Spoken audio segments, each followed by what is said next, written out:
unexplained guilt in adulthood. Have you ever apologized for something that was never really your fault? Maybe someone treated you badly, ignored your needs, crossed your boundaries, and somehow you still ended up feeling guilty. Not because you did something wrong, but because a strange feeling inside you whispered that you must have. That feeling can be so automatic that most people never stop to question it. They just carry it everywhere, like an invisible weight. What makes this even stranger is that the guilt often appears in situations where guilt makes no logical sense. You cancel plans because you are exhausted and immediately feel selfish. You say no to a request and spend the entire day wondering if you hurt someone's feelings. You prioritize your own needs for once and suddenly feel like you have committed a crime. On the surface, these reactions seem irrational, but when you look deeper, they often point to something much older than adulthood. Many people think guilt comes from bad choices, but sometimes guilt comes from childhood conditioning. Imagine being a child in a home where love felt connected to behavior, not necessarily in an obvious way. Nobody had to say it directly. Maybe your parents were stressed, emotionally unavailable, unpredictable, or easily disappointed. Maybe you learned that keeping everyone happy reduced tension. Maybe you became the peacemaker, the helper, the child who never caused problems. At first, it seems like a survival strategy. But over time, your brain starts building a dangerous equation. Other people's emotions become your responsibility. For a child, this makes sense. Children naturally believe they have more control over situations than they actually do. If a parent is upset, a child often assumes they caused it. If there is conflict in the house, they look inward for answers. The human brain does this because uncertainty feels frightening. Believing you caused the problem can strangely feel safer than accepting that the adults around you are struggling with things beyond your control. The problem is that this pattern does not disappear when childhood ends. The child grows up, but the emotional programming remains. Now the adult walks through life constantly monitoring other people's reactions. They become experts at reading moods, experts at avoiding conflict, experts at making themselves smaller so everyone else can remain comfortable. And whenever they fail to keep everyone happy, guilt rushes in like an alarm system. What is fascinating is that the guilt is not actually responding to the present moment. It is responding to an old emotional rule that was written years ago. Psychologists sometimes refer to this as maladaptive guilt. It is guilt that appears even when no genuine wrongdoing has occurred. Research has shown that children who experience excessive responsibility within family dynamics often carry heightened guilt into adulthood. Their nervous system learns to associate safety with caretaking. Helping feels safe. Pleasing feels safe. Disappointing someone feels dangerous. Think about how exhausting that becomes. You answer messages immediately because you feel bad making people wait. You agree to favors you do not have time for. You tolerate disrespect because confrontation feels worse than resentment. And every time you try to set a healthy boundary, an uncomfortable feeling appears inside you. Most people assume that feeling means they are doing something wrong. In reality, it may mean they are doing something unfamiliar. That difference changes everything. A person who grew up carrying emotional responsibility for others often mistakes discomfort for guilt. Their brain interprets any act of self-protection as selfishness because self-protection was never fully modeled as normal. The moment they choose themselves, old alarm bells start ringing. This is why some adults feel guilty after resting. guilty after saying no, guilty after asking for help, guilty after expressing needs.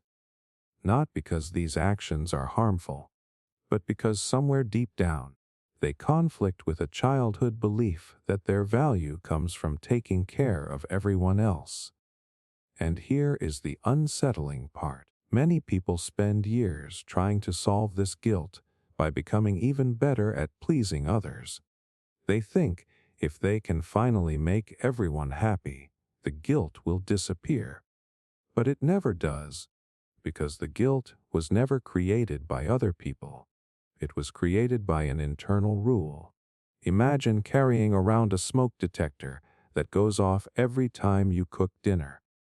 The alarm feels real, the sound is real, but the danger is not. The detector is simply reacting to the wrong thing. That is often what unexplained guilt looks like. A perfectly functioning emotional system that learned the wrong target. Once you see this, you start noticing it everywhere. The successful professional who feels guilty for taking a vacation. The parent who feels guilty for needing a break. The friend who feels guilty for setting boundaries. The partner who feels guilty for asking to be treated with respect. From the outside, none of these situations seem worthy of guilt. Yet internally, the feeling can be overwhelming. The reason is simple. Emotions are not always based on present reality. Sometimes they are echoes of environments where approval felt fragile, echoes of relationships where love felt conditional, echoes of childhood moments when being easy, helpful, and accommodating seemed necessary for emotional survival. And when those echoes continue into adulthood, people often blame themselves for feelings they never consciously chose. The strange thing is that healing usually does not begin by fighting the guilt. It begins by questioning it, asking where it came from, asking whose responsibility you were carrying, asking whether the feeling actually matches the facts of the situation. Because guilt can be useful when it helps us correct genuine mistakes. But guilt that appears every time you honor your own needs is telling a very different story. It is not a story about morality. It is a story about conditioning. And once you recognize that, something powerful starts to happen. The feeling may still appear, but it loses some of its authority. You stop treating it as a verdict. You start treating it as information, a clue pointing back to old patterns rather than present truths. That is when many people discover something they never realized before. The guilt they carried for years was never proof that they were selfish. It was often proof that, as children, they learned to carry emotional burdens that were never theirs to begin with. Attraction to chaos and drama. Have you ever noticed how some people seem to walk straight into the situations that hurt them the most? They swear they are tired of toxic relationships. They complain about constant stress. They talk endlessly about wanting peace, stability, and happiness. Yet somehow they keep finding themselves in the middle of emotional storms. At first glance, it looks irrational. Why would anyone choose chaos over peace? Why would someone repeatedly get involved with unpredictable people, dramatic friendships, or relationships that leave them emotionally exhausted? The answer is unsettling because most of the time, they are not making that choice consciously. What they are actually responding to is something much older, something their brain learned during childhood. One of the strangest psychological effects of childhood is that familiarity can become more powerful than comfort. The experiences that surround us during our early years quietly shape our understanding of what feels normal. They become the blueprint our nervous system uses to navigate the world. If someone grows up in a calm, emotionally secure environment, stability feels natural. Peace feels safe. Healthy relationships feel familiar. But what happens when childhood is filled with tension? What happens when arguments are common, emotions are unpredictable, or affection comes and goes without warning? The brain adapts. It has to. A child cannot leave their environment. They cannot redesign their family dynamics. All they can do is learn how to survive within them. Over time, the nervous system becomes incredibly skilled at detecting emotional shifts. It learns to stay alert. It learns to scan for danger. It learns to expect the unexpected. And eventually, chaos stops feeling unusual. It starts feeling normal. That is where the real problem begins. Years later, that child becomes an adult. Their conscious mind wants healthy relationships. It wants stability. It wants peace. But their nervous system is still operating from an old set of instructions, because deep down, calm feels unfamiliar, and unfamiliar can feel unsafe. Think about how strange that is. The very thing that would improve their life may initially feel uncomfortable, simply because it is different from what they experienced growing up. Researchers who study attachment and emotional development have found that early childhood experiences shape how people interpret relationships throughout adulthood.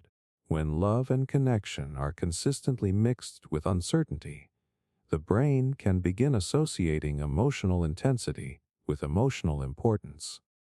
In simple terms, chaos starts feeling meaningful. This is why some people mistake anxiety for chemistry. They meet someone who creates emotional uncertainty. One day they feel wanted. The next day they feel ignored. Then attention returns. Then it disappears again. The emotional highs feel incredible. The emotional lows feel devastating. And somewhere in the middle, the brain becomes hooked. Not because the relationship is healthy, because it feels familiar. The unpredictability activates old emotional patterns that have existed for years. The nervous system recognizes the experience instantly. I know this feeling. I have been here before. This must be important. What makes this especially dangerous is that healthy relationships often produce the opposite reaction at first. A stable person communicates clearly. They are consistent. They do not play games. They do not create unnecessary drama. And because of that, they can initially seem less exciting. Many people interpret this as a lack of connection. In reality, they may simply be experiencing the absence of emotional chaos. Their brain has become so accustomed to intensity that stability feels boring by comparison. But boredom is not always boredom. Sometimes it is unfamiliar peace. The same pattern appears outside romantic relationships too. Some people constantly find themselves surrounded by conflict wherever they go. Every friendship becomes complicated. Every workplace becomes stressful. Every disagreement grows into something much larger than it needs to be. It almost seems like drama follows them. But often, what is really happening is that their nervous system has been trained to pay extraordinary attention to tension. When life becomes calm, they feel restless. When everything is going well, they wait for something to go wrong. When there is no problem to solve, their mind starts searching for one, not because they enjoy suffering, because vigilance became their normal state. As children, staying alert may have protected them emotionally. As adults, that same habit can trap them in cycles they desperately want to escape. Imagine living next to a loud highway for 20 years. At first, the noise feels overwhelming. Eventually, your brain adapts. The sound becomes part of everyday life. Then one day the highway closes. Suddenly the silence feels strange. Not bad, just strange. That is often what happens when people move from chaos into peace. The absence of emotional noise feels unfamiliar, and unfamiliarity creates discomfort. Many people mistake that discomfort as evidence that something is wrong. They assume the relationship lacks passion. They assume life has become boring. They assume excitement has disappeared. What they fail to realize is that their nervous system is adjusting to safety. And safety feels very different from survival mode. The truly fascinating part is that once people recognize this pattern, they begin seeing their past through a completely different lens. They realize that many experiences they called exciting were actually stressful. Many relationships they called passionate were actually unstable. Many situations they thought were normal were simply familiar. That realization can change everything, because real peace rarely feels dramatic. Real security rarely creates emotional fireworks every day. Real connection is often quieter than people expect. And for someone whose childhood taught them to expect chaos, that quietness can feel almost invisible at first, until they finally understand that the calm they once thought was boring may actually be the healthiest thing they have ever experienced. The burden of being the mature child. Some children never really get the chance to be children. They learn how to be responsible before they learn how to relax. They learn how to manage other people's emotions before they understand their own. They become the reliable one, the calm one, the mature one. Everyone praises them for it. What nobody sees is the price they pay. When people think of childhood struggles, they often imagine obvious problems: neglect, conflict, harsh parenting. But some of the deepest psychological wounds come wrapped in compliments. You are so mature for your age. You are so responsible. You are the one we can always count on. At first, those words sound positive. Most children feel proud when they hear them.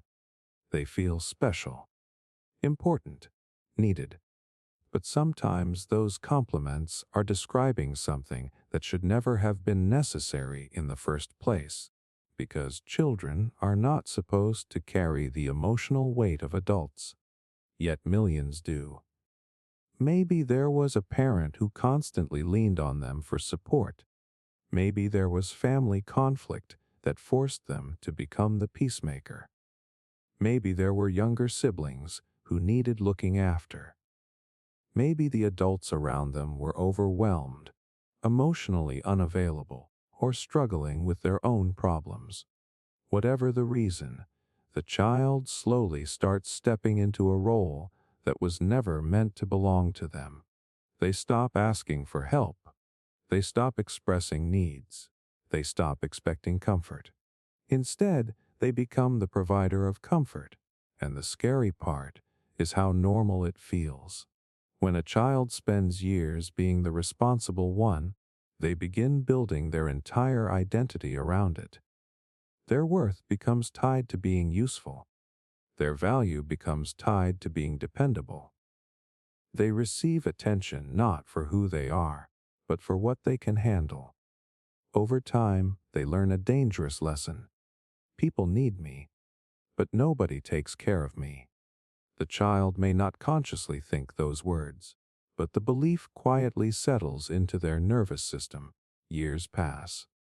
The child grows into an adult. From the outside, they often look incredibly successful. They are responsible, reliable, independent, hardworking. People admire them. Friends depend on them. Coworkers trust them. Family members lean on them. Everyone sees strength. Very few people see exhaustion, because underneath all that competence is often a person who has no idea how to stop carrying everything. One of the strangest effects of becoming the mature child is that adulthood does not feel lighter. It feels familiar. The same emotional role simply continues.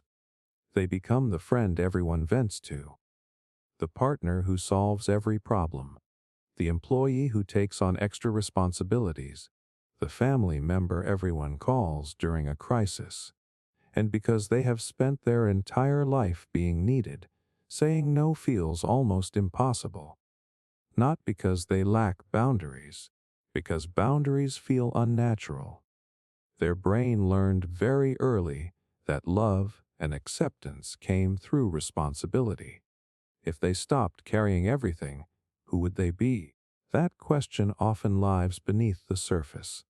Psychologists sometimes refer to this pattern as parentification. It happens when children are placed in emotional or practical roles that exceed what is appropriate for their age. Instead of receiving care, they become caregivers. Instead of being protected, they become protectors. Research has shown that parentified children often develop impressive emotional intelligence and resilience. But those strengths frequently come with hidden costs. Chronic anxiety, perfectionism, difficulty trusting others, difficulty asking for help, an overwhelming sense of responsibility for problems that are not theirs to solve. The mature child becomes the adult who feels guilty for resting, guilty for saying no, guilty for putting their own needs first. Even when they are exhausted, they keep going. Even when they are overwhelmed, they keep helping. Even when nobody is asking them to carry the burden, they pick it up automatically. Because carrying burdens became part of who they are. What makes this particularly painful is that many mature children secretly crave the very thing they never received. Support. Not admiration, not praise. Support. They want someone else to take charge occasionally. Someone else to check on them. Someone else to notice when they are struggling. But asking for that can feel deeply uncomfortable. After all, they spent years convincing everyone that they could handle everything. The mask became so convincing that even they started believing it. And eventually, loneliness begins to grow. Not because they are surrounded by too few people, because they are surrounded by people who only know the strong version of them. The capable version, the dependable version, the version that never seems to need anything. Meanwhile, their real struggles remain hidden beneath the surface. The truth is that being the mature child often means missing out on an important part of development. The freedom to be imperfect, the freedom to make mistakes, the freedom to fall apart occasionally and know someone will help put the pieces back together. Many mature children never experience that safety, so they carry adulthood long before adulthood arrives. Then they spend their adult years wondering why everything feels so heavy. The answer is often surprisingly simple. They have been carrying responsibilities for far longer than anyone realizes. And some of those responsibilities were never theirs to begin with. The child who learned to take care of everyone else eventually grows into an adult who feels responsible for the entire world. But healing begins when they recognize a powerful truth. Their value was never supposed to come from how much they could carry. Their worth was never supposed to depend on how useful they were to other people. And the strength that helped them survive childhood does not have to become the burden that defines the rest of their life, because sometimes the most mature thing a person can do is finally put down the weight they were never meant to carry in the first place. Why praise feels uncomfortable? Most people assume that praise feels good. Someone compliments your work. They acknowledge your effort. They tell you that you did an amazing job. In theory, that should feel rewarding. It should create confidence. It should make you proud. But for some people, the exact opposite happens. The moment someone praises them, they become uncomfortable. They brush it off. They change the subject. They make a joke. They immediately point out their mistakes. Sometimes they even feel anxious. It is such a strange reaction that many people do not understand it themselves. They know they should appreciate the compliment. They know the other person means well, yet something inside them resists accepting it. And the reason often begins much earlier than they realize. For many people, childhood teaches them how to handle criticism, but it also teaches them how to handle praise. If you grew up in an environment where approval was inconsistent, praise could feel complicated rather than comforting. Maybe compliments were rare. Maybe success was expected rather than celebrated. Maybe achievements were acknowledged for a moment before attention immediately shifted to what you could do better. You get an excellent grade. Why was it not perfect? You accomplish something difficult. That is what you are supposed to do. You make progress. Now do even more. Over time, the child learns an important lesson. Nothing is ever enough. And when that belief settles deep into the mind, praise starts colliding with an internal narrative that says something completely different. The outside world says you did well. The inner voice says you could have done better. The outside world says you should be proud. The inner voice says you have not earned it yet. This creates a strange psychological conflict. The compliment arrives, but there is nowhere for it to land, because it is hitting a belief system that rejects it. Imagine trying to pour water into a container with a hole in the bottom. No matter how much you add, it never feels full. That is what praise often feels like for people who grew up believing their worth depended on achievement. The compliment enters, then immediately disappears, not because they are ungrateful, because deep down they do not fully believe it. What makes this even more interesting is that some children receive plenty of praise and still grow up uncomfortable with it. The reason lies in the type of praise they received. When children are praised only for achievements, intelligence, or performance, they can begin connecting their value to outcomes rather than who they are. They learn that being loved means succeeding. Being admired means performing. Being accepted means meeting expectations. At first, this seems motivating, but it quietly creates pressure. Because if your worth depends on success, every compliment comes with an unspoken fear. What happens if I fail next time? What happens if I cannot live up to this image? What happens if people discover I am not as impressive as they think? Instead of feeling good, praise becomes stressful. Instead of feeling validating, it feels like a responsibility. The compliment is no longer a gift. It becomes something that must be protected. Psychologists often connect this experience to what is commonly known as imposter syndrome. People achieve remarkable things, yet secretly feel like frauds waiting to be exposed. No amount of success seems capable of convincing them otherwise. The fascinating part is that the problem usually has very little to do with their actual abilities. It has everything to do with their relationship to self-worth. When self-worth is conditional, praise feels temporary. It feels fragile. It feels unstable. The mind immediately starts searching for reasons why the compliment might not be true. Maybe they are just being nice. Maybe they do not know the full story. Maybe anyone could have done it. Maybe it was luck. Anything feels easier than accepting the possibility that the praise is deserved. And this pattern often follows people into every area of life. At work, they downplay accomplishments. In relationships, they struggle to accept appreciation. Among friends, they dismiss compliments before they can fully register. Even when they desperately want validation, receiving it feels uncomfortable. That contradiction confuses many people. How can someone crave recognition while simultaneously rejecting it? The answer is surprisingly simple. Part of them wants the praise. Another part does not believe it. And whenever those two forces collide, discomfort appears. There is another childhood experience that can contribute to this pattern. Some children learn that attention itself is dangerous.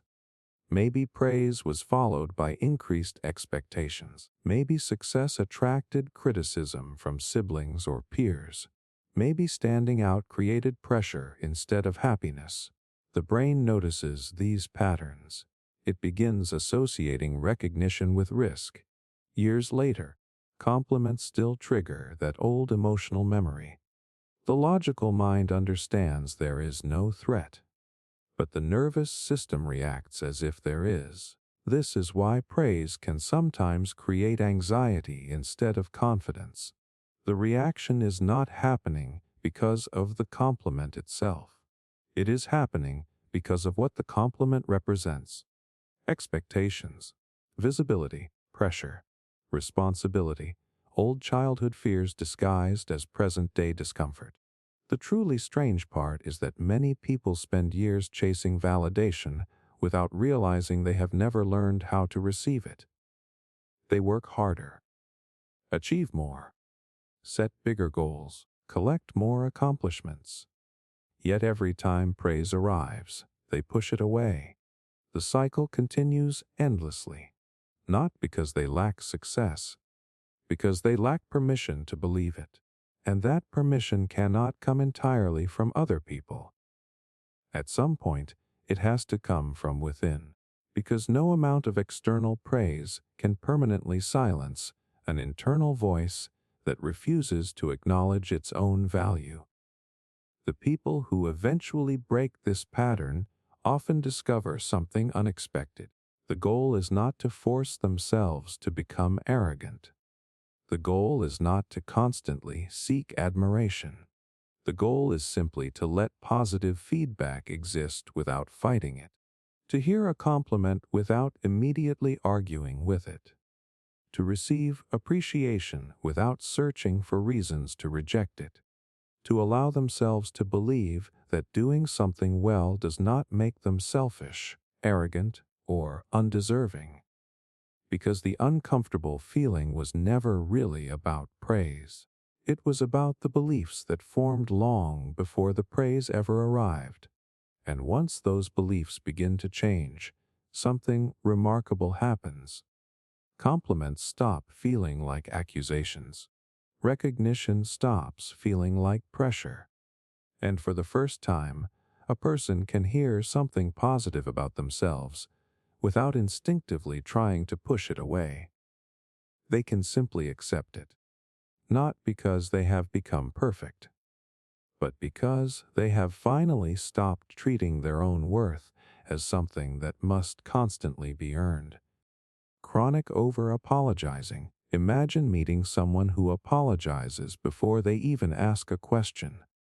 They apologize for sending a message. They apologize for needing help. They apologize when they speak up in a meeting. Sometimes they even apologize when someone else makes a mistake. Most people see this and assume it is just good manners. They think the person is unusually polite or considerate. But what if those constant apologies are not really about politeness at all? What if they are evidence of something much deeper that started years earlier? The strange thing about chronic over-apologizing is that most people who do it have no idea how often it happens.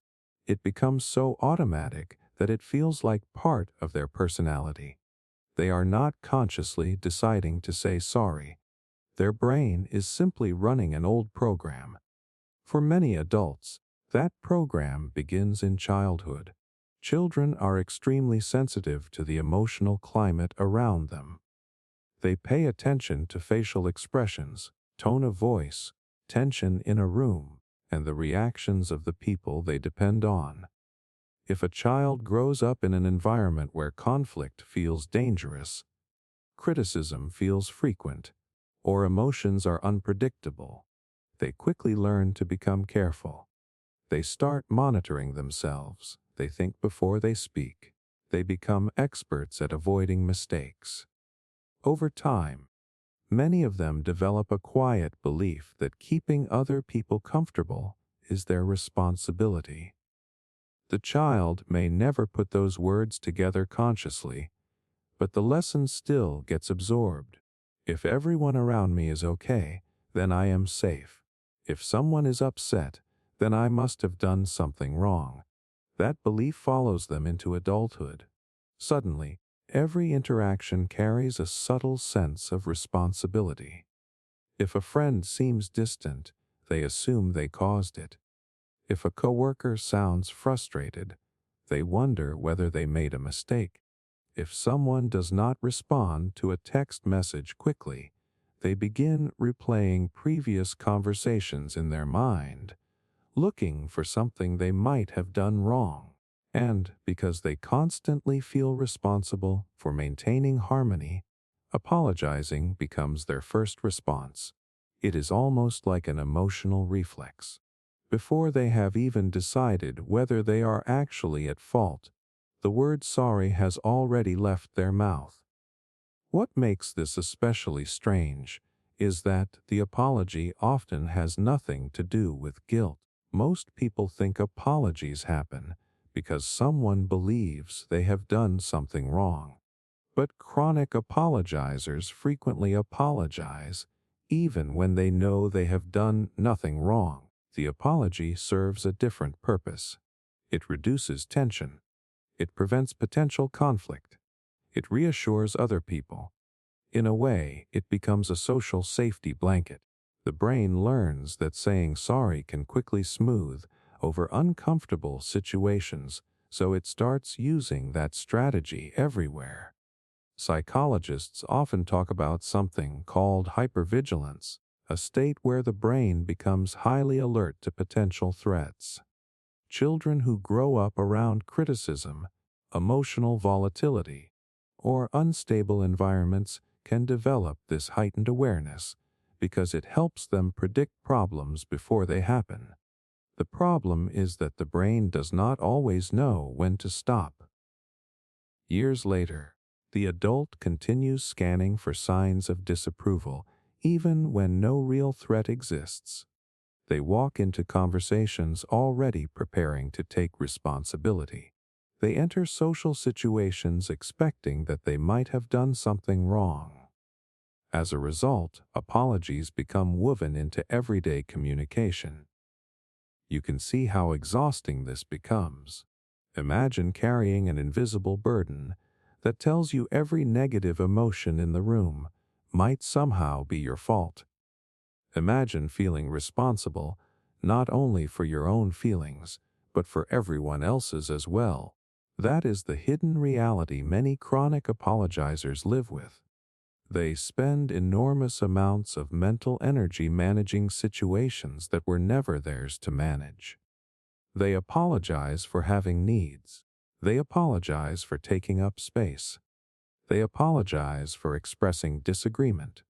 In extreme cases, they even apologize for setting healthy boundaries. The saddest part is that this behavior is often rewarded. People describe them as easygoing, kind, considerate, and thoughtful. Those qualities are genuine, but the motivation underneath them is frequently rooted in fear rather than confidence. The person is not always being accommodating because they want to be. Sometimes they are being accommodating because disappointing someone feels emotionally unsafe. There is a huge difference between kindness that comes from choice and kindness that comes from anxiety. This creates a painful cycle. The more someone apologizes, the more they reinforce the belief that they are constantly at fault. Every unnecessary apology sends a subtle message to the brain. I must have done something wrong. Even when no evidence exists, the habit itself strengthens the feeling. Over months and years, this can quietly erode self-confidence. The person starts doubting their perceptions. They hesitate before speaking. They second-guess their decisions. They become increasingly uncomfortable asserting themselves because they have trained themselves to assume responsibility first and ask questions later. What is fascinating is that when chronic apologizers begin changing this habit, many of them feel guilty almost immediately. They replace an unnecessary apology with a simple thank you and suddenly feel uncomfortable. They stop apologizing for expressing a need and feel selfish. They set a boundary and worry they have hurt someone. This reaction surprises them because logically they know they have done nothing wrong. Emotionally, however, they are breaking a rule that has existed since childhood. They are challenging the belief that their worth depends on keeping everyone else happy. The truth is that most chronic apologizers are not selfish people learning to care about others. They are caring people learning to care about themselves. They are learning that disagreement is not cruelty. Boundaries are not rejection. Having needs is not a burden. Taking up space is not a mistake. The word sorry has an important place in human relationships, but it was never meant to become a permanent explanation for your existence. When you look closely, chronic over-apologizing is rarely about manners. It is often the echo of a younger version of someone who learned that safety came from being careful, agreeable, and responsible for everyone around them. That strategy may have helped them navigate childhood, but adulthood requires something different. It requires recognizing that not every problem belongs to you, not every emotion needs to be managed by you, and not every situation demands an apology. Sometimes the healthiest thing a person can do is resist the urge to say sorry and realize they have done absolutely nothing that requires forgiveness. Hypervigilance to threats. Imagine sitting in a completely ordinary room with completely ordinary people, yet feeling like something is about to go wrong. Nothing bad has happened. Nobody has said anything threatening. There is no obvious danger anywhere around you. Still, a part of your mind refuses to relax. Your attention keeps scanning the room. You notice every shift in someone's tone of voice. You pick up on every facial expression. You replay conversations in your head looking for hidden meanings. While everyone else seems present in the moment, you feel like you are preparing for a problem that has not even happened yet. For some people, this is not an occasional experience. It is their default setting. They move through life constantly alert, constantly analyzing, constantly anticipating. They expect disappointment before it arrives. They expect conflict before it begins. They expect rejection before anyone has rejected them. Most people assume anxiety works this way because someone is naturally nervous, but the reality is often much deeper. In many cases, this heightened awareness is not a personality trait at all. It is a survival skill that was learned during childhood. The human brain is designed to protect us. From the moment we are born, it starts gathering information about the environment around us. It learns what is safe, what is dangerous, and what patterns should be taken seriously. When a child grows up in a stable environment, the brain learns that most situations are predictable. It learns that mistakes can be made without catastrophic consequences. It learns that emotional ups and downs are temporary. Most importantly, it learns that it does not need to stay on high alert all the time. But childhood does not work that way for everyone. Some children grow up in homes where emotions change without warning.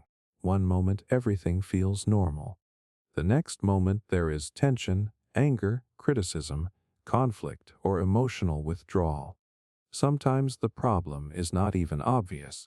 The household may appear functional from the outside, but inside, the child learns that moods can shift suddenly and unpredictably. Because children depend on the people around them for safety, their brains begin adapting.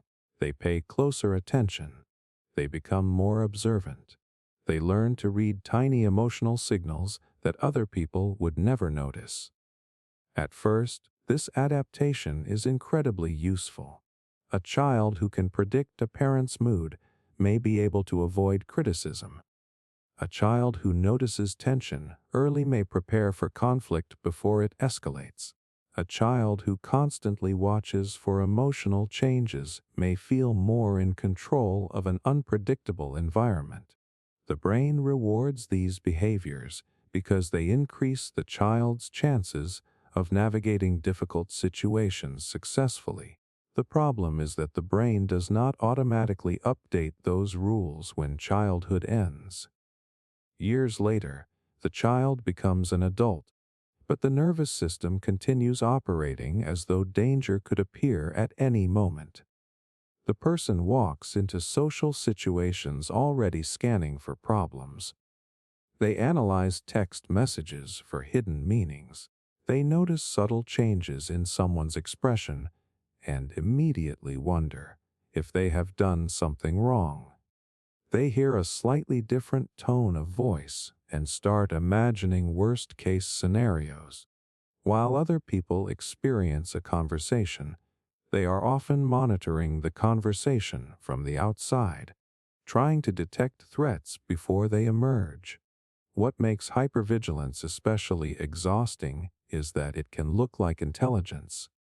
In many ways, hypervigilant people are incredibly perceptive. They notice details that others miss. They recognize patterns quickly. They are often highly empathetic because they have spent years studying emotional cues. Friends may even admire how observant they are.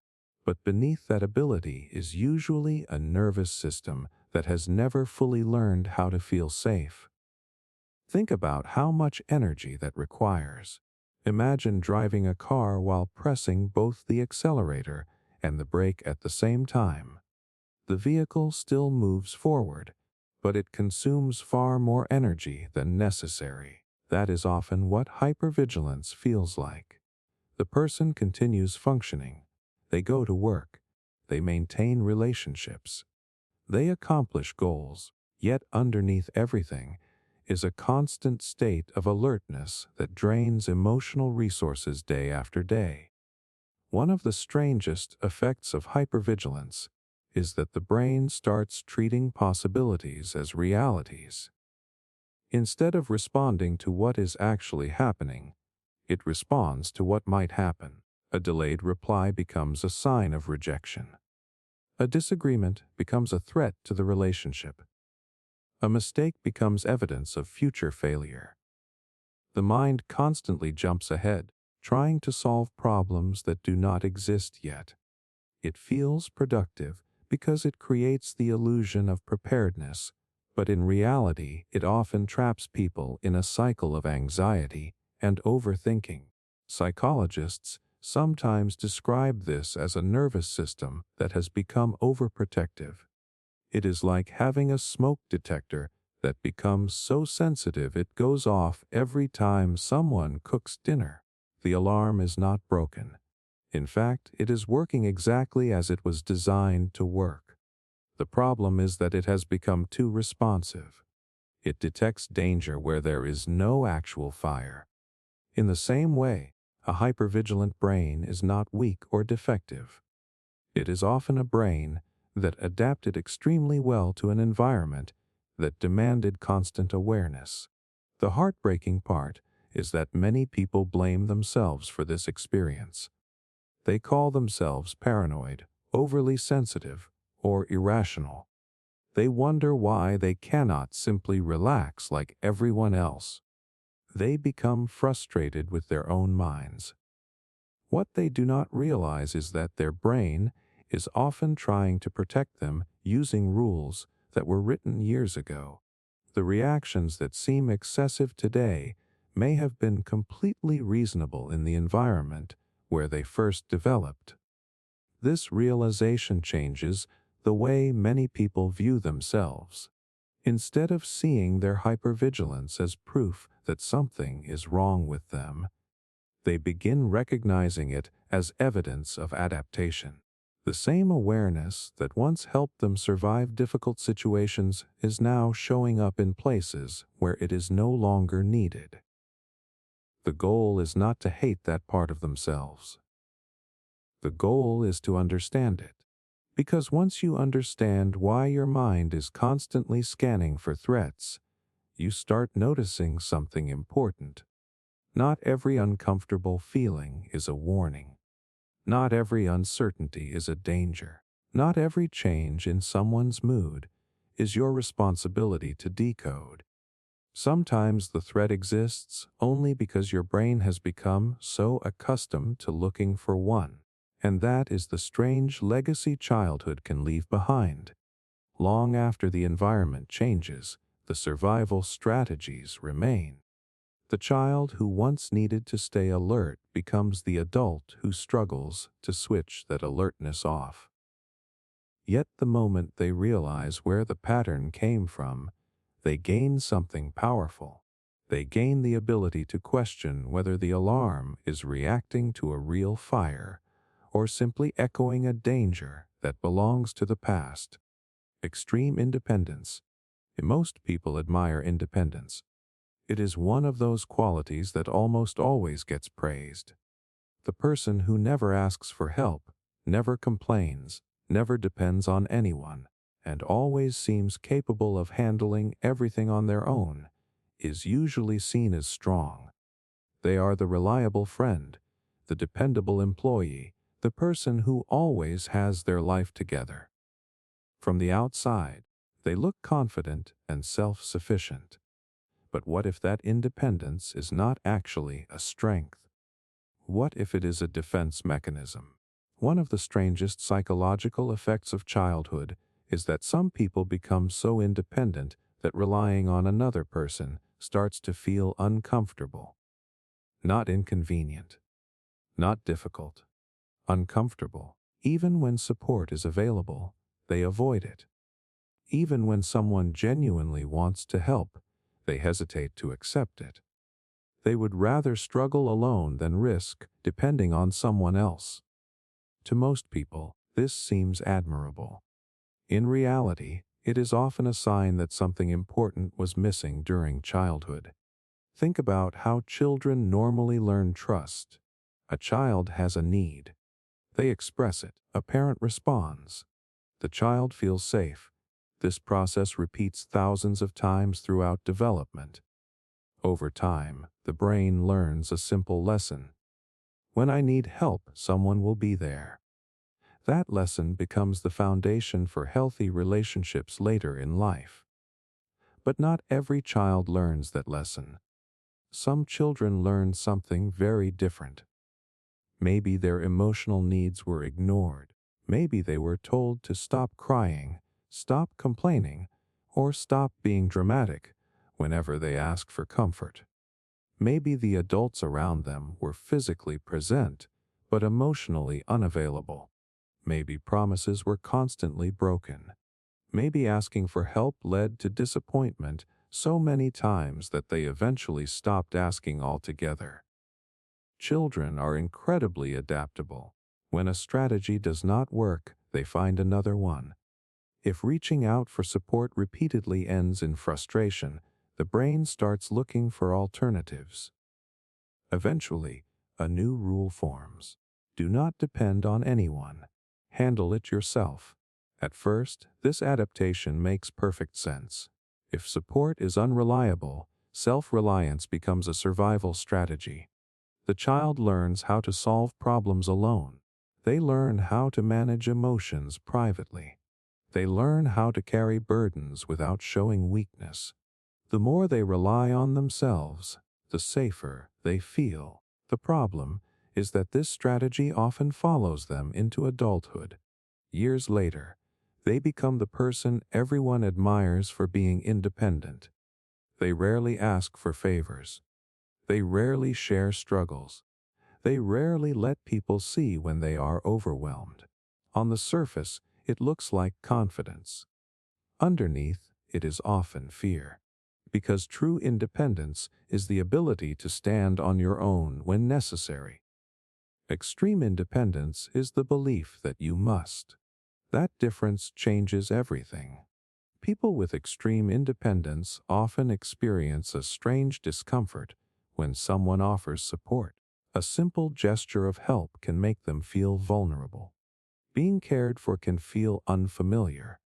Depending on another person can trigger anxiety rather than relief.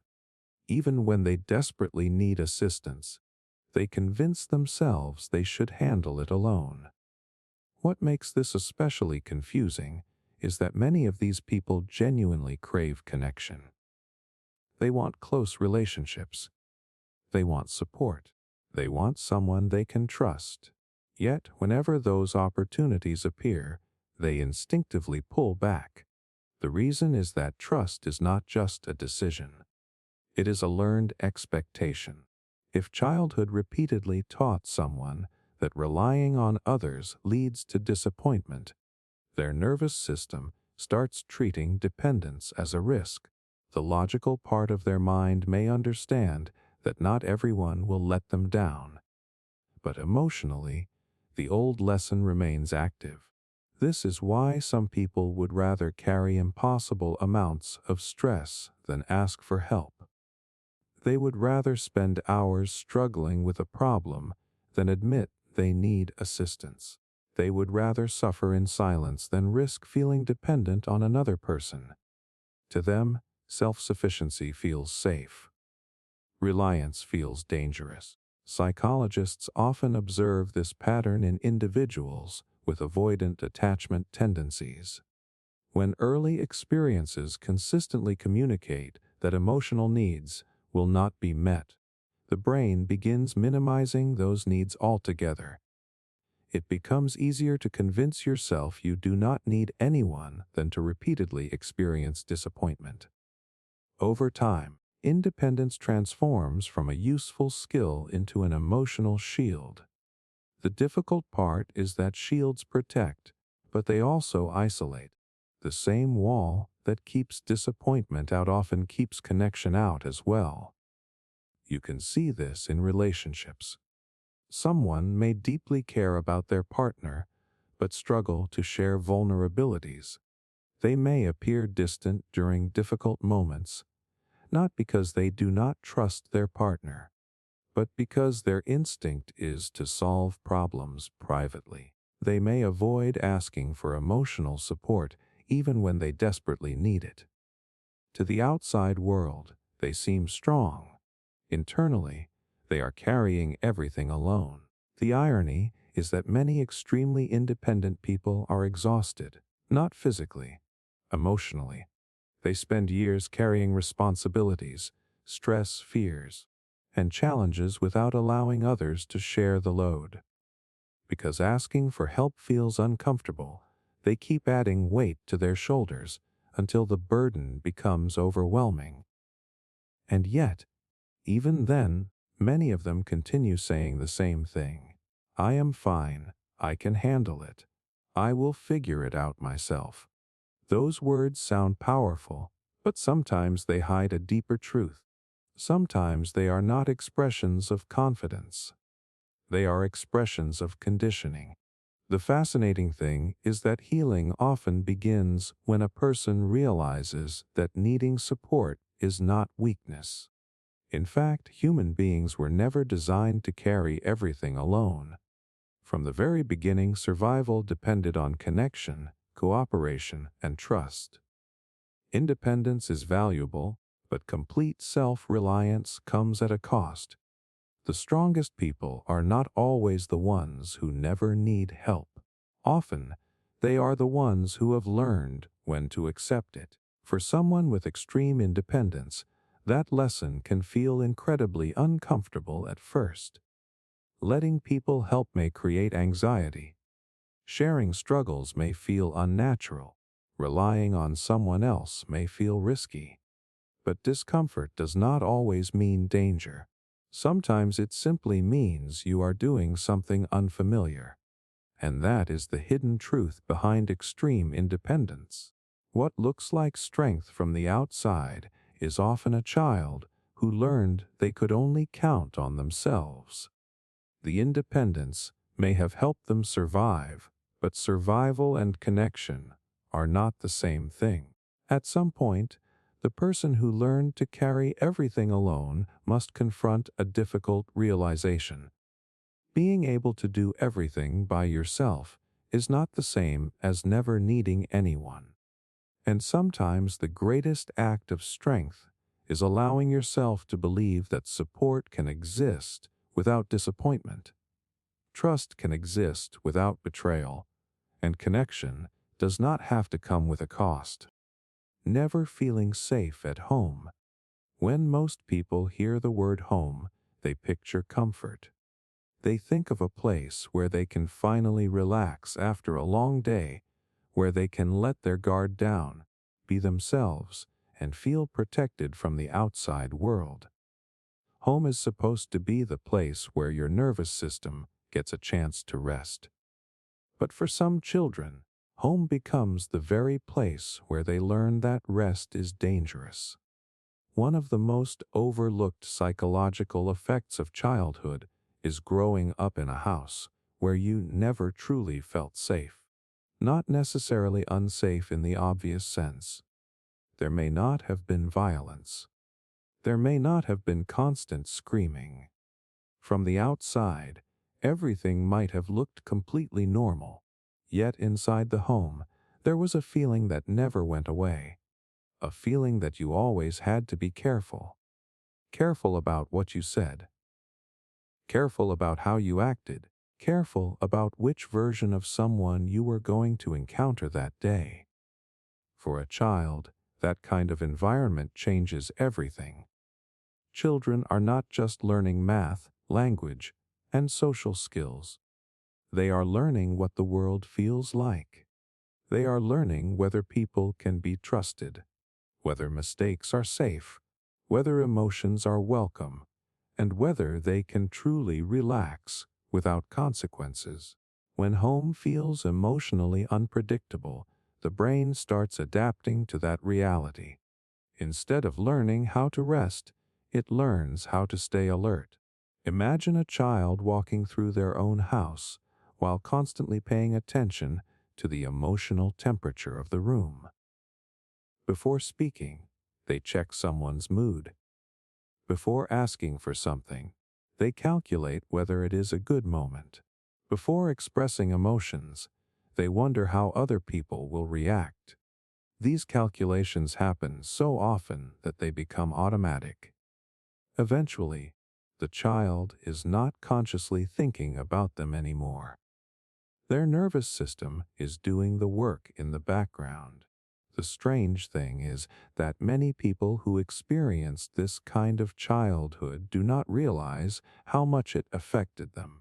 They often compare their experiences to more obvious forms of hardship and conclude that they had no reason to struggle. They tell themselves that nothing truly bad happened. They had a roof over their head, they had food, they had a family. So why do they still feel anxious?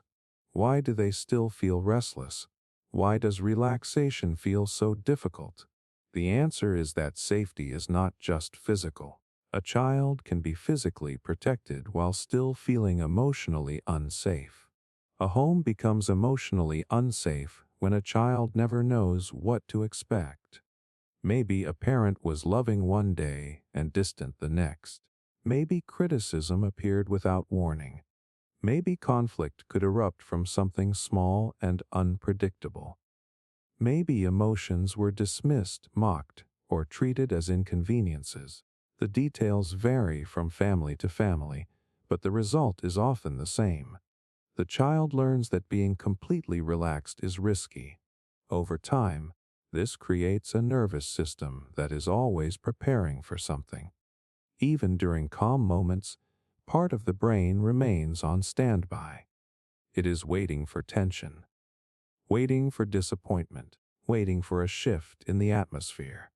Because in childhood, those shifts often came without warning.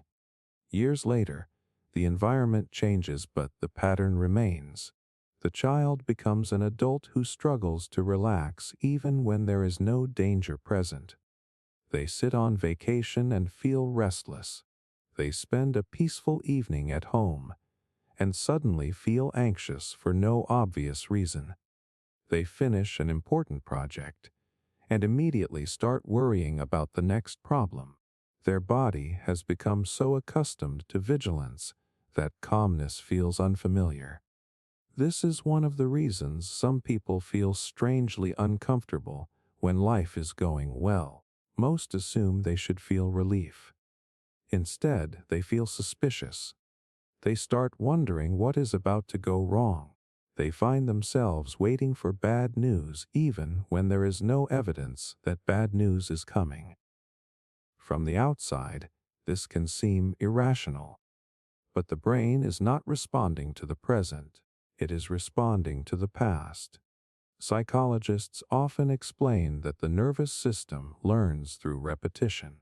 If childhood repeatedly teaches the brain that peace is temporary and problems can appear at any moment, the brain starts preparing for that outcome automatically. The goal is protection. Unfortunately, the side effect is chronic anxiety. Think of it like a smoke detector that spent years in a building where fires happened regularly. Eventually, it becomes incredibly sensitive. Even the smallest amount of smoke triggers an alarm. The detector is not malfunctioning. It is adapting based on what it learned. In much the same way, a person who never felt emotionally safe at home develops a nervous system that reacts quickly to potential threats, even when no threat exists. This pattern often affects relationships as well. Someone who never felt safe growing up may struggle to believe that stability can last. They may constantly look for signs that a relationship is about to change. They may overanalyze conversations, search for hidden meanings, or expect rejection long before it arrives. Not because they want to think negatively, but because uncertainty became a normal part of their emotional world. What makes this especially heartbreaking is that many of these individuals become experts at appearing fine. They function well, they work hard, they maintain friendships, they handle responsibilities. Yet underneath all of that competence is a nervous system that rarely feels fully at ease. Rest becomes difficult because rest was never truly practiced. Trust becomes difficult because trust never felt completely safe. The fascinating thing is that many people spend years trying to solve this problem by changing external circumstances. They think a better job, a better relationship, more money, or a different environment will finally make them feel secure. Those things can certainly help, but the deeper issue often lives inside the nervous system itself. The body is still operating according to rules that were written long ago. The moment someone understands this, a powerful shift can happen. They stop viewing their constant alertness as a personal flaw. They stop assuming something is wrong with them because they struggle to relax. Instead, they begin recognizing that their reactions make sense in the context of what they experienced. The anxiety is not random. The vigilance is not irrational. It is the leftover imprint of a childhood spent preparing for uncertainty. And perhaps the strangest part of all is this. Many people spend years searching for a feeling they cannot quite describe. They call it peace. They call it comfort. They call it happiness. But beneath all those words is something even more fundamental. They are searching for the feeling of safety that every child is supposed to learn at home. The feeling that allows you to exhale completely, lower your guard, and trust that nothing bad is waiting around the corner. For those who never experienced that growing up, learning it later in life can feel unfamiliar at first. Yet it may be one of the most important things they ever discover. Emotional responsibility for others.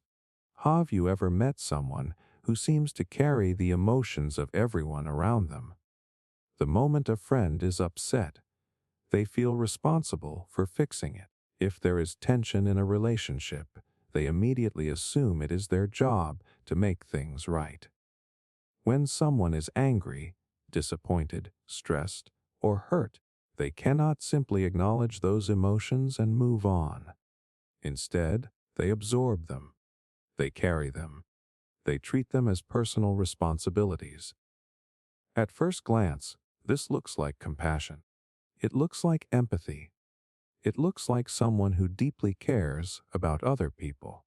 And often that is true. But there is a point where empathy quietly transforms into something much heavier.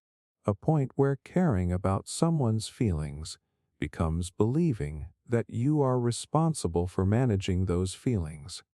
That is where many people find themselves without ever realizing how it happened. One of the strangest psychological effects of childhood is growing up with the belief that other people's emotional states are somehow your job. Most people do not consciously think this. They do not wake up in the morning and tell themselves that they are responsible for everyone's happiness.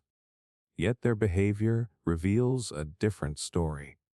They constantly monitor moods. They worry about disappointing people. They feel guilty when someone around them is upset.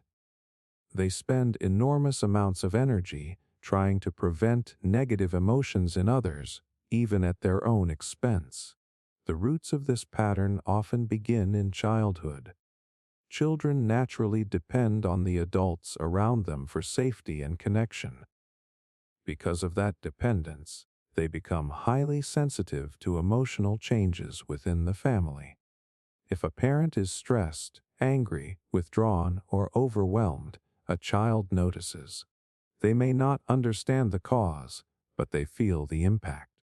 And because children tend to view themselves as the center of their environment, they often draw a conclusion that is completely inaccurate, but emotionally powerful. This must have something to do with me. That belief can develop in countless ways.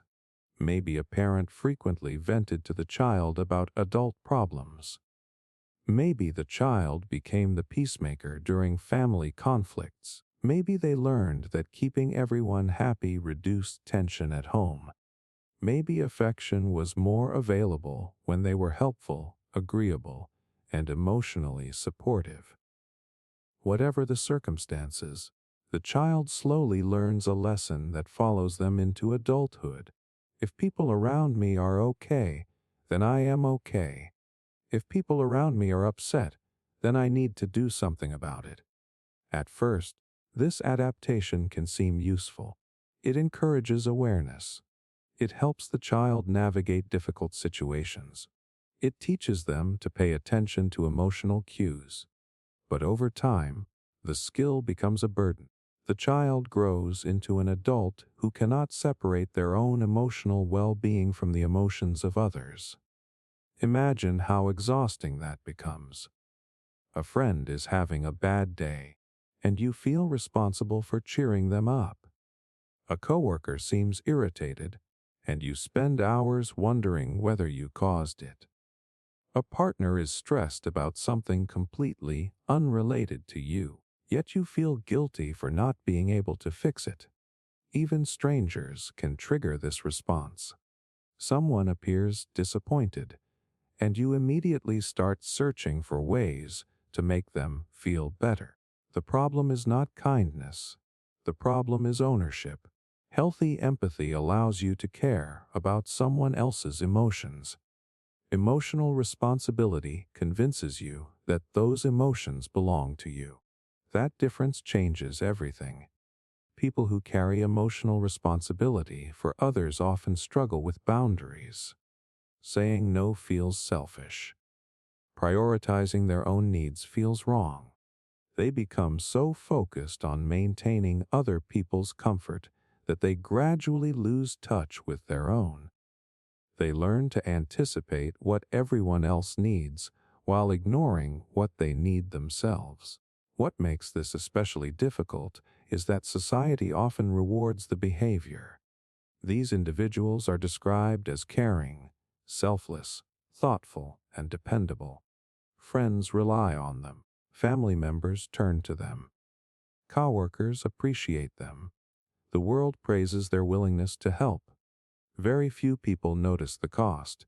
Behind the kindness is often chronic anxiety. Behind the generosity is often exhaustion. Behind the constant support is a person who rarely feels free to simply exist without managing someone else's emotional state. Psychologists sometimes connect this pattern to experiences like parentification, where children take on emotional roles that exceed what is appropriate for their age. Instead of being cared for, they become caregivers. Instead of receiving emotional support, they provide it. The child learns that their value comes from helping, soothing, and stabilizing other people. Years later, that lesson continues shaping their relationships. One of the most revealing signs of this pattern is guilt. These individuals often experience guilt in situations where guilt makes no logical sense. They feel guilty for setting boundaries, guilty for disappointing someone, guilty for declining requests, guilty for choosing their own well-being over someone else's expectations. The guilt feels real, but it is often rooted in an old belief that they are responsible for how other people feel. The truth is that this belief creates an impossible task. No human being can control another person's emotional world. You can support people. You can listen. You can show compassion. You can offer help. But you cannot carry responsibility for emotions that belong to someone else. The moment a person starts believing otherwise, they enter a battle they can never fully win. No matter how much they give, there will always be someone unhappy, disappointed, frustrated, or struggling. If their sense of worth depends on preventing those feelings, they will spend their entire life chasing an impossible goal. The fascinating thing is that many people do not recognize how deeply this pattern affects them until they try to change it. The first time they set a boundary, they feel guilty. The first time they allow someone to solve their own problem, they feel selfish. The first time they stop rushing in to rescue everyone, they feel uncomfortable. It is almost as if they are breaking an unwritten rule. In a way, they are. They are breaking a rule that was created during childhood. A rule that taught them their safety, value, and acceptance depended on taking care of everyone else. A rule that convinced them other people's emotions were their responsibility to manage. And once that rule starts losing its power, something remarkable happens. They begin realizing that compassion does not require self-sacrifice. They learn that supporting people is different from saving them. They discover that boundaries can coexist with kindness. Most importantly, they start understanding that another person's disappointment, stress, frustration, or sadness does not automatically belong to them. Because the truth is that caring about people and carrying people are not the same thing. One comes from love.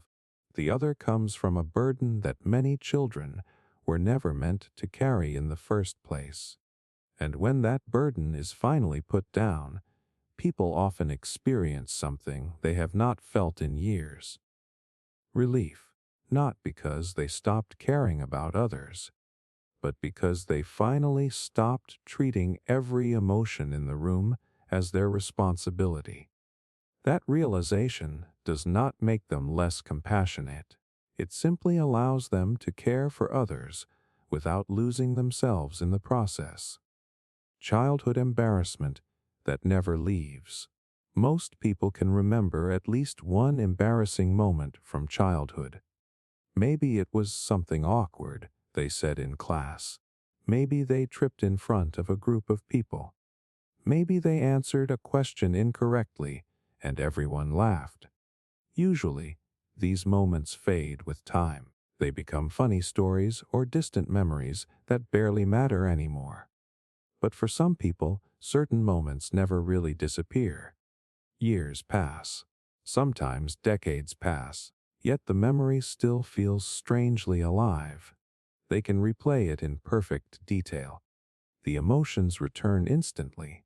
The embarrassment feels fresh, almost as if it happened yesterday. What makes this so strange is that the event itself is often incredibly small. It might be a moment that lasted less than 30 seconds. A comment, a mistake, a laugh from someone in the room, a humiliating interaction that nobody else even remembers. Yet somehow it remains trapped in the mind, refusing to let go. Most people assume this happens because the memory was unusually important, but the reality is often much deeper than that.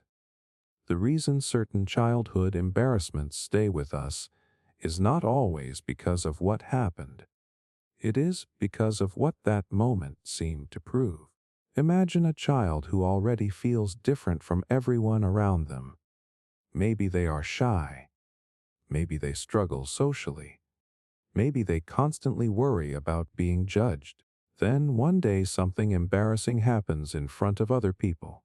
On the surface, it is a simple mistake, but emotionally, it feels like confirmation. There it is. Proof that I am awkward. Proof that I do not belong. Proof that people are judging me. The event becomes attached to a much larger belief. And that belief is what keeps the memory alive. Children are constantly forming conclusions about themselves. They are trying to answer questions they cannot even put into words yet. Am I likable? Am I accepted? Am I good enough? Do people want me around? Every interaction becomes evidence. Every success strengthens one story. Every painful experience strengthens another. When a deeply embarrassing moment happens during this stage of development, it can become woven into the child's identity.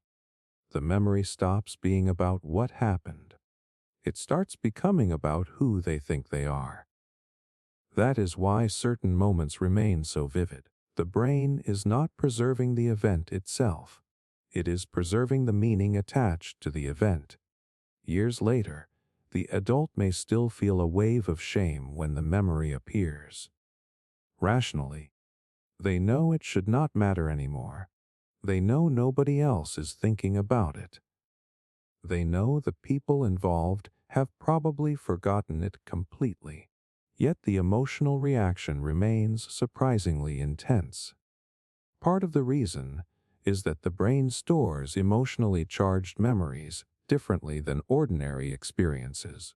When an event triggers strong feelings such as shame, humiliation, fear, or rejection, the nervous system pays special attention. From an evolutionary perspective, this makes sense. The brain wants to remember situations that caused pain so it can avoid them in the future. The problem is that emotional memories are not always accurate reflections of reality. Sometimes they become exaggerated over time. Sometimes they become symbols for much larger fears. A child who was laughed at once may grow up believing everyone is constantly judging them. A child who felt humiliated after making a mistake may develop perfectionistic tendencies because they never want to experience that feeling again. A single moment becomes the foundation for an entire pattern of behavior. This is why childhood embarrassment often shows up in unexpected ways during adulthood. Someone avoids public speaking because they remember being laughed at years ago. Someone struggles to express opinions because they once felt humiliated for saying the wrong thing. Someone becomes obsessed with avoiding mistakes because a childhood error created overwhelming shame. To outsiders, these reactions can seem disproportionate. But they are not reacting to the present moment. They are reacting to an emotional wound that never fully healed. One of the most fascinating aspects of shame is that it behaves differently than guilt. Guilt says I did something bad. Shame says I am bad. That distinction matters because guilt focuses on behavior, while shame focuses on identity. Many painful childhood embarrassments become difficult to release because they are connected to shame rather than guilt. The child does not simply think I made a mistake. They think I am the mistake. That belief can quietly influence a person's entire life. It can affect confidence, relationships, career choices, social interactions, even the way they speak and carry themselves. Without realizing it, they continue protecting themselves from a threat that no longer exists. What makes this even stranger is that if you asked the people who witnessed the original event, most would probably have no memory of it whatsoever. The moment that feels life-changing to one person may have been completely forgettable to everyone else. That realization can be both comforting and unsettling. Comforting because it proves that most people are far less focused on our mistakes than we imagine. Unsettling because it forces us to confront the possibility that we have been carrying unnecessary shame for years. Psychologists sometimes refer to this as the spotlight effect. Human beings naturally overestimate how much attention other people are paying to them. We assume our mistakes are being noticed, analyzed, and remembered when in reality most people are too busy thinking about their own lives. Children, however, do not always have the experience or perspective to understand this. When something embarrassing happens, it can feel enormous. It can feel world-changing. The emotional intensity convinces the brain that the event must be important. And so the memory stays, not because it deserves to stay, because the brain mistakenly believes it is still protecting us. The truly powerful moment comes when people begin examining these memories from an adult perspective rather than a child's perspective. They look back and realize how young they were, how vulnerable they were, how little control they had over the situation. Most importantly, they begin recognizing that the meaning they attached to the event was never an objective truth. It was an interpretation, a frightened conclusion drawn by a younger version of themselves. And once that becomes clear, something starts to shift. The memory may never disappear completely. Certain moments will always remain part of the story, but they lose their authority. They stop functioning as evidence. They stop serving as proof of inadequacy. They become what they always should have been: a moment, nothing more. Because the embarrassing thing that happened years ago was never the reason you were unworthy, awkward, broken, or different. It was simply a painful experience that your younger mind gave far too much power. And when that power is finally questioned, many people discover something surprising. The shame they carried for years was never really about the event itself. It was about a story they told themselves afterward. And stories, unlike the past, can be rewritten. The sibling comparison effect. There is a particular kind of childhood experience that rarely looks serious from the outside, yet it can shape the way a person sees themselves for decades. It happens in families all over the world, often without malicious intent. Sometimes it is subtle. Sometimes it is constant. Sometimes it is disguised as motivation or encouragement. But its impact can be surprisingly deep. It begins the moment a child starts hearing a message that sounds something like this. Why can't you be more like your brother? Why aren't you as organized as your sister? Look how well they are doing. You should learn from them. To many adults, these comments seem harmless. They are often spoken casually and forgotten almost immediately. But children do not hear them the way adults do. A child is not simply receiving information about a sibling's strengths. They are receiving information about their own worth. And when those comparisons happen repeatedly, the child begins forming conclusions that can follow them far into adulthood. One of the strangest psychological effects of childhood is how quickly comparison can become identity. At first, the child hears the comparison as a single comment. Then another one comes. Then another.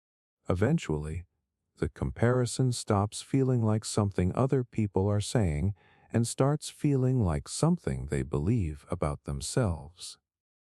The sibling is no longer just the athletic one, the smart one, the confident one, or the responsible one.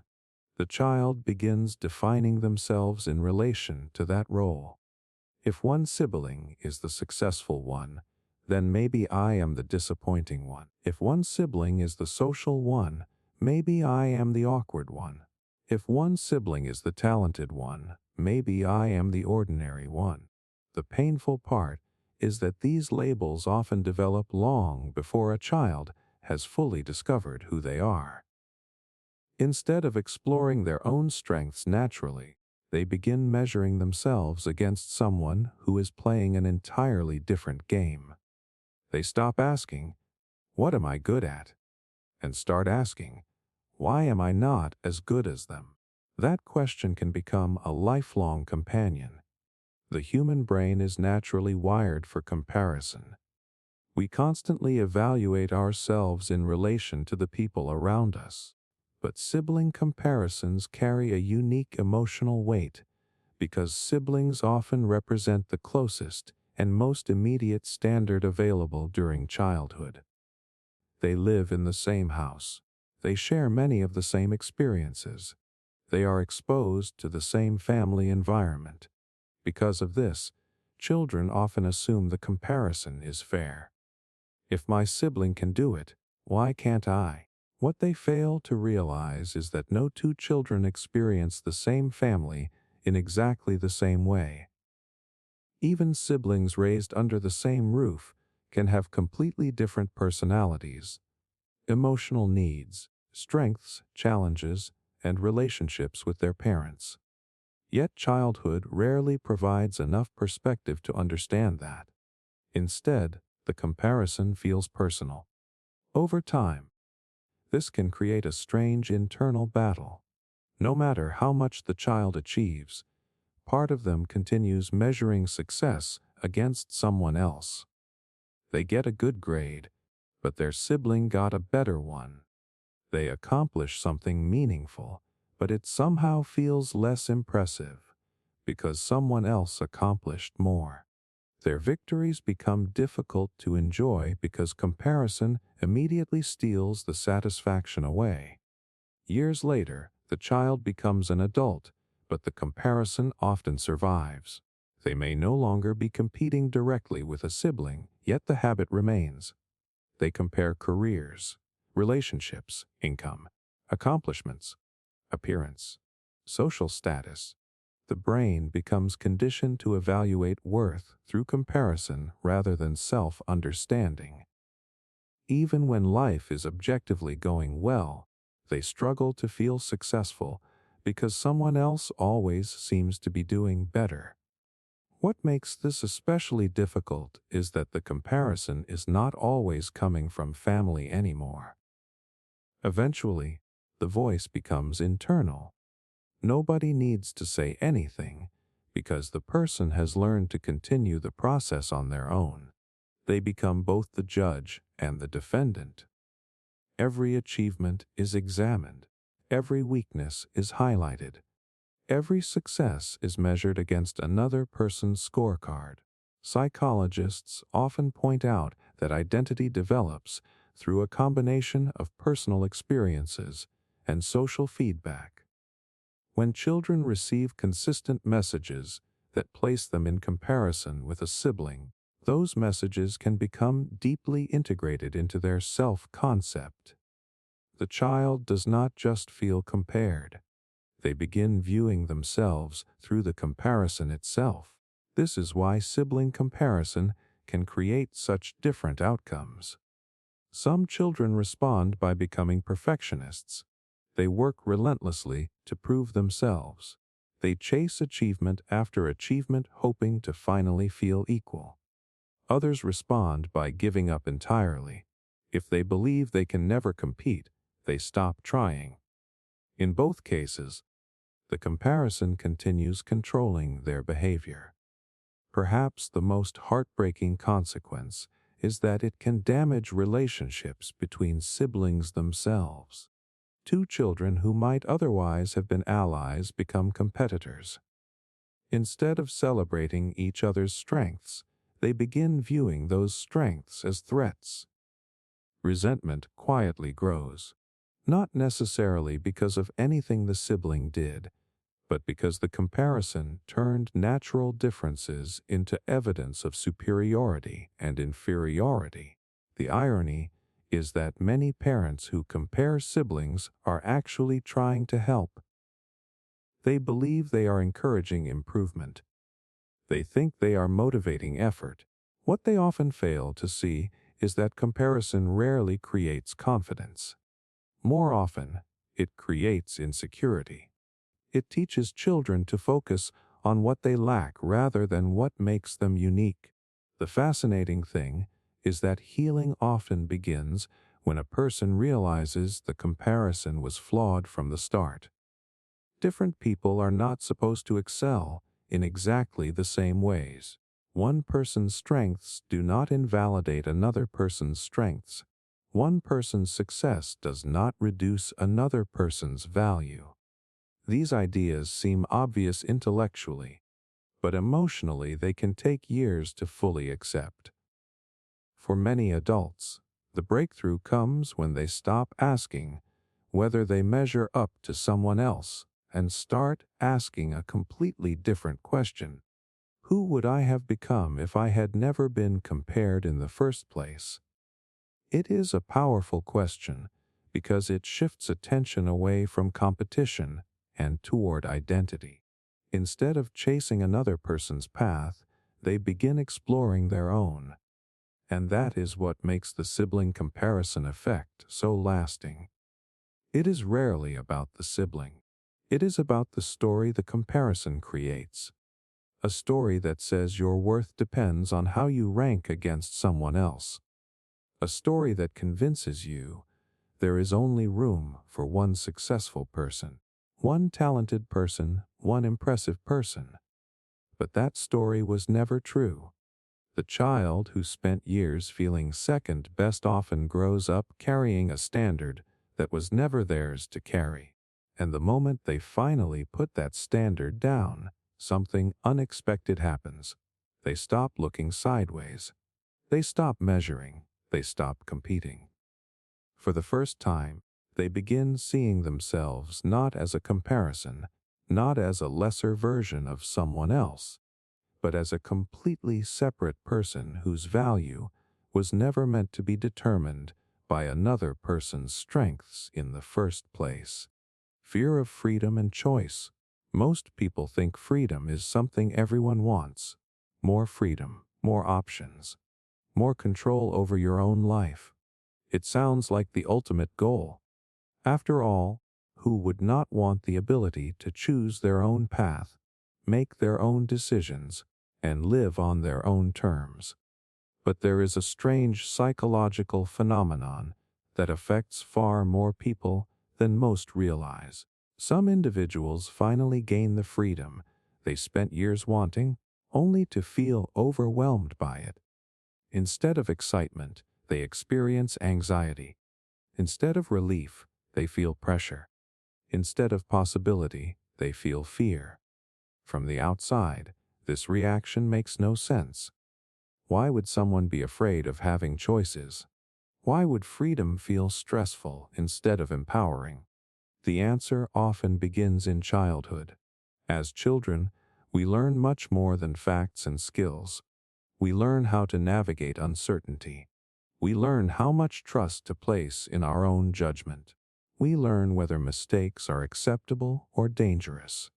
These lessons quietly shape the way we approach decisions for the rest of our lives. In healthy environments, children are gradually given opportunities to make choices. They choose what hobbies they enjoy. They develop preferences. They make mistakes and learn from them. Most importantly, they discover that making the wrong decision does not mean they are a bad person. It simply means they are human. But not every child grows up with that experience. Some children are raised in environments where choices feel risky. Maybe they had controlling parents who made every important decision for them. Maybe mistakes were met with harsh criticism. Maybe failure was treated as something shameful rather than something normal. Maybe they were constantly told what to think, what to do, and how to behave.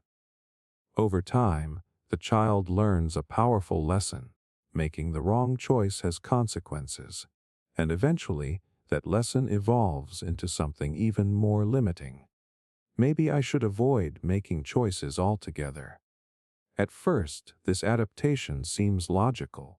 If someone else always decides for you, there is less risk, less responsibility, less chance of failure.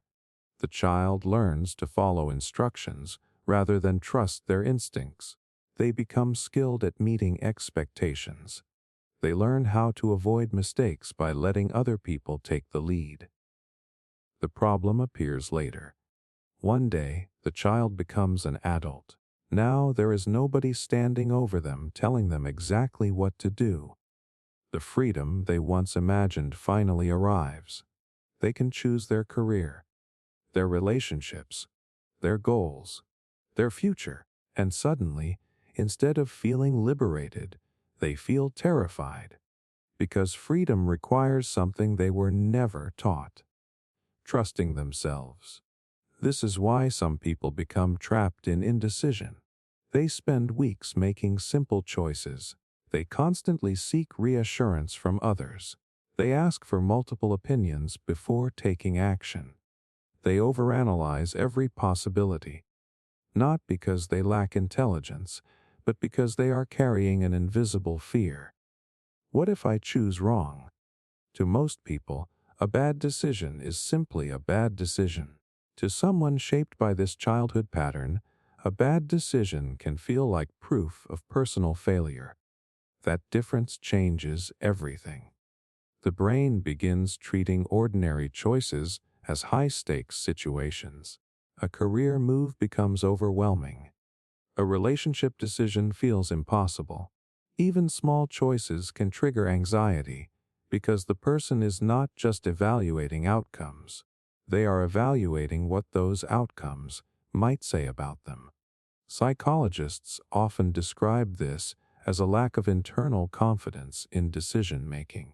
When children are not given opportunities to develop autonomy, they never fully build trust in their own judgment. As adults, they may appear capable and intelligent, yet still feel uncertain whenever they are forced to rely on themselves. What makes this especially fascinating is that many people with a fear of freedom do not recognize it as fear. They call it perfectionism. They call it caution. They call it being responsible. But underneath those labels is often the same concern: the fear of making the wrong choice, the fear of getting it wrong, the fear of being responsible for the outcome. You can see this pattern in everyday life. Someone stays in a job they dislike because choosing a different path feels too risky. Someone remains in an unhealthy relationship because ending it requires uncertainty. Someone postpones opportunities for years because they keep waiting until they feel completely sure. The problem is that certainty rarely arrives. Life does not provide guarantees, and when a person has spent years believing they need guarantees before acting, they can become stuck. What is even more surprising is that freedom itself can feel emotionally unfamiliar. If a child grows up in a highly structured environment where most decisions are made for them, independence can initially feel uncomfortable. The absence of instructions creates anxiety.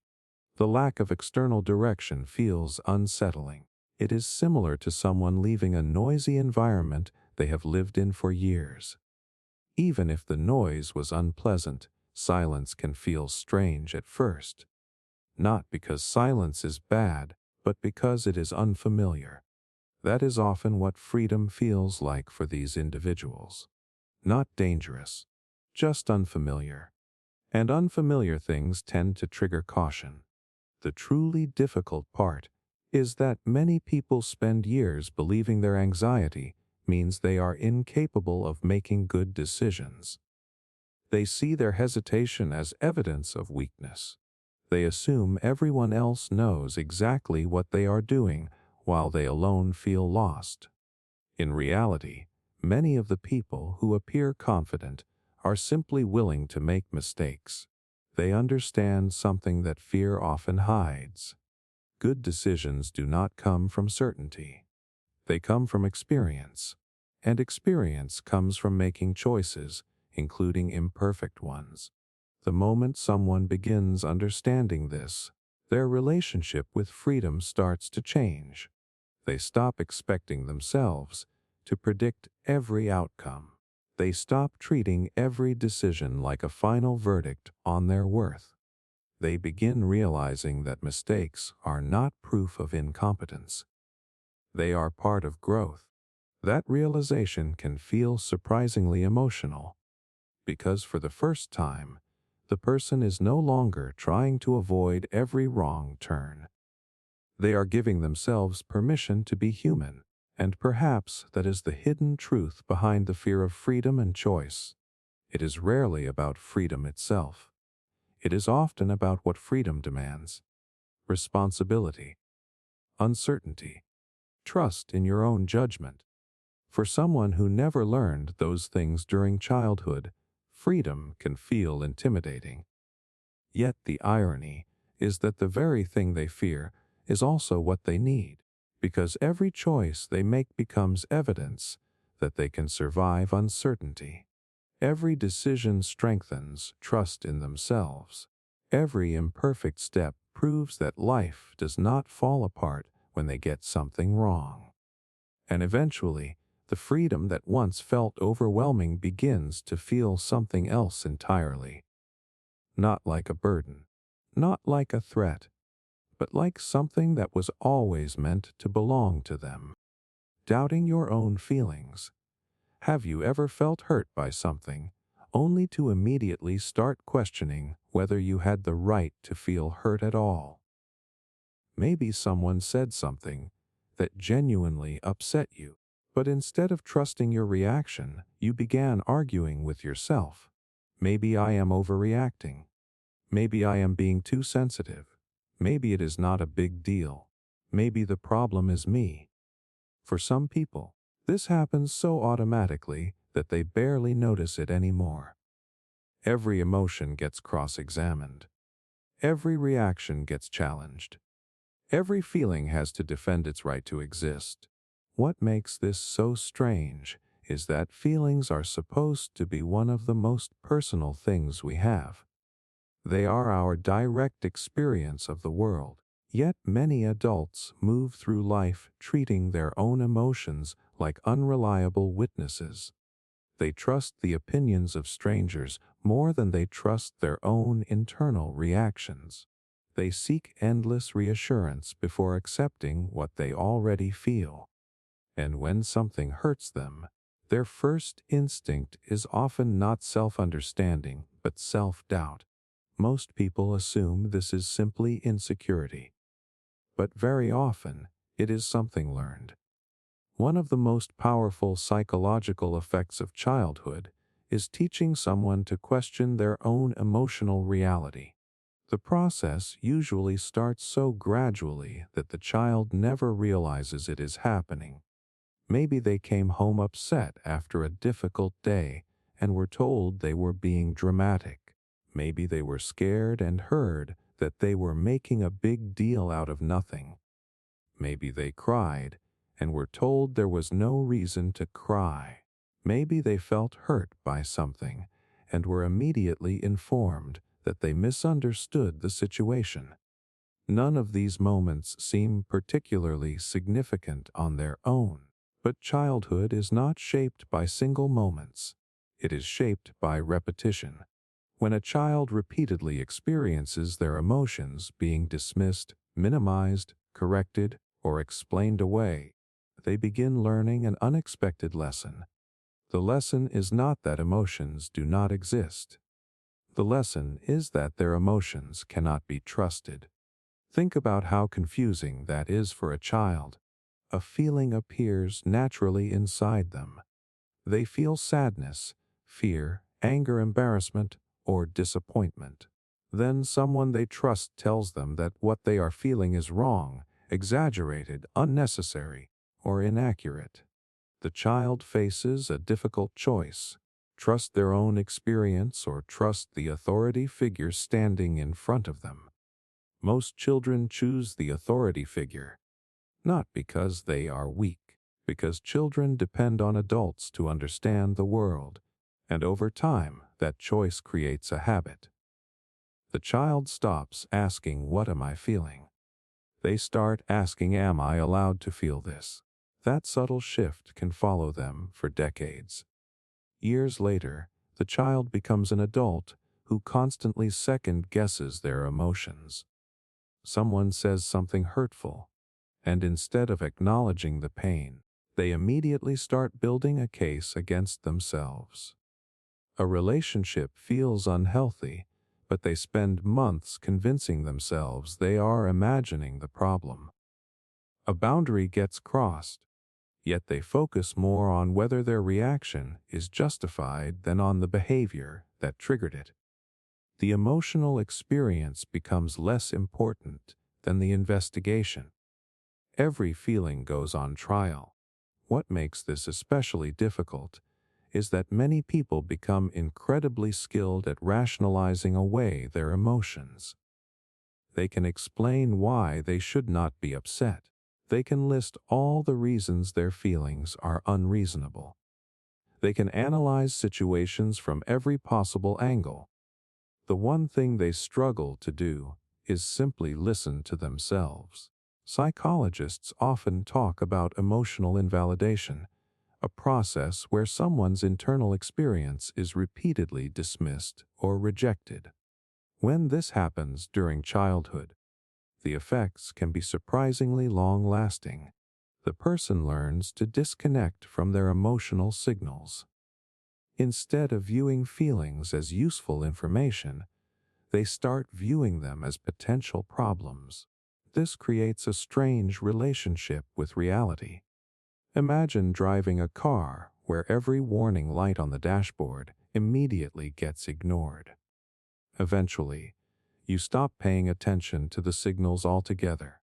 The problem is that warning lights exist for a reason.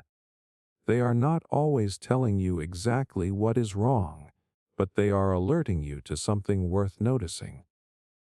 Emotions work in a similar way. They are information, not commands, not absolute truths, but information.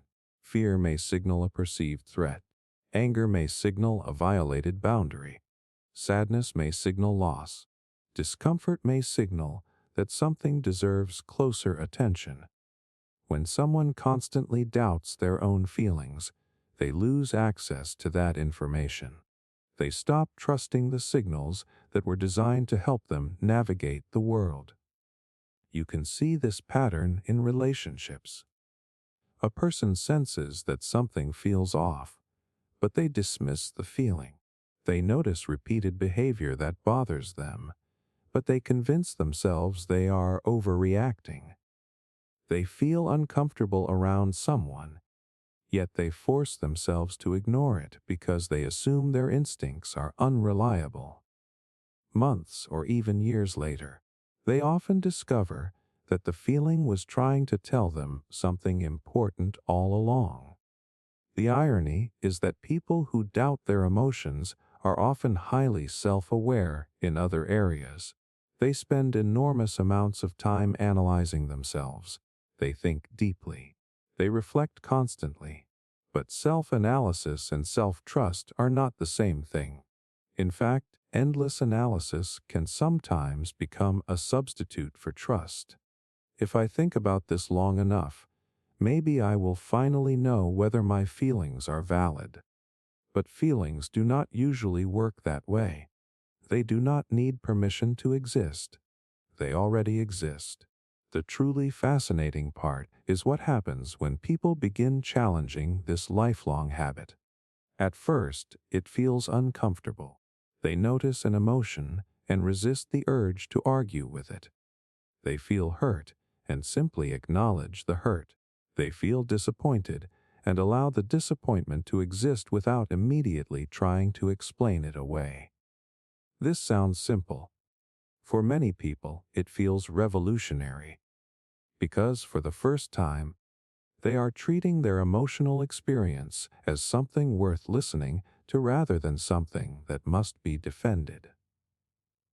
And that is where real change often begins. Not by assuming every feeling is correct, not by letting emotions control every decision, but by recognizing that feelings have value even when they are imperfect.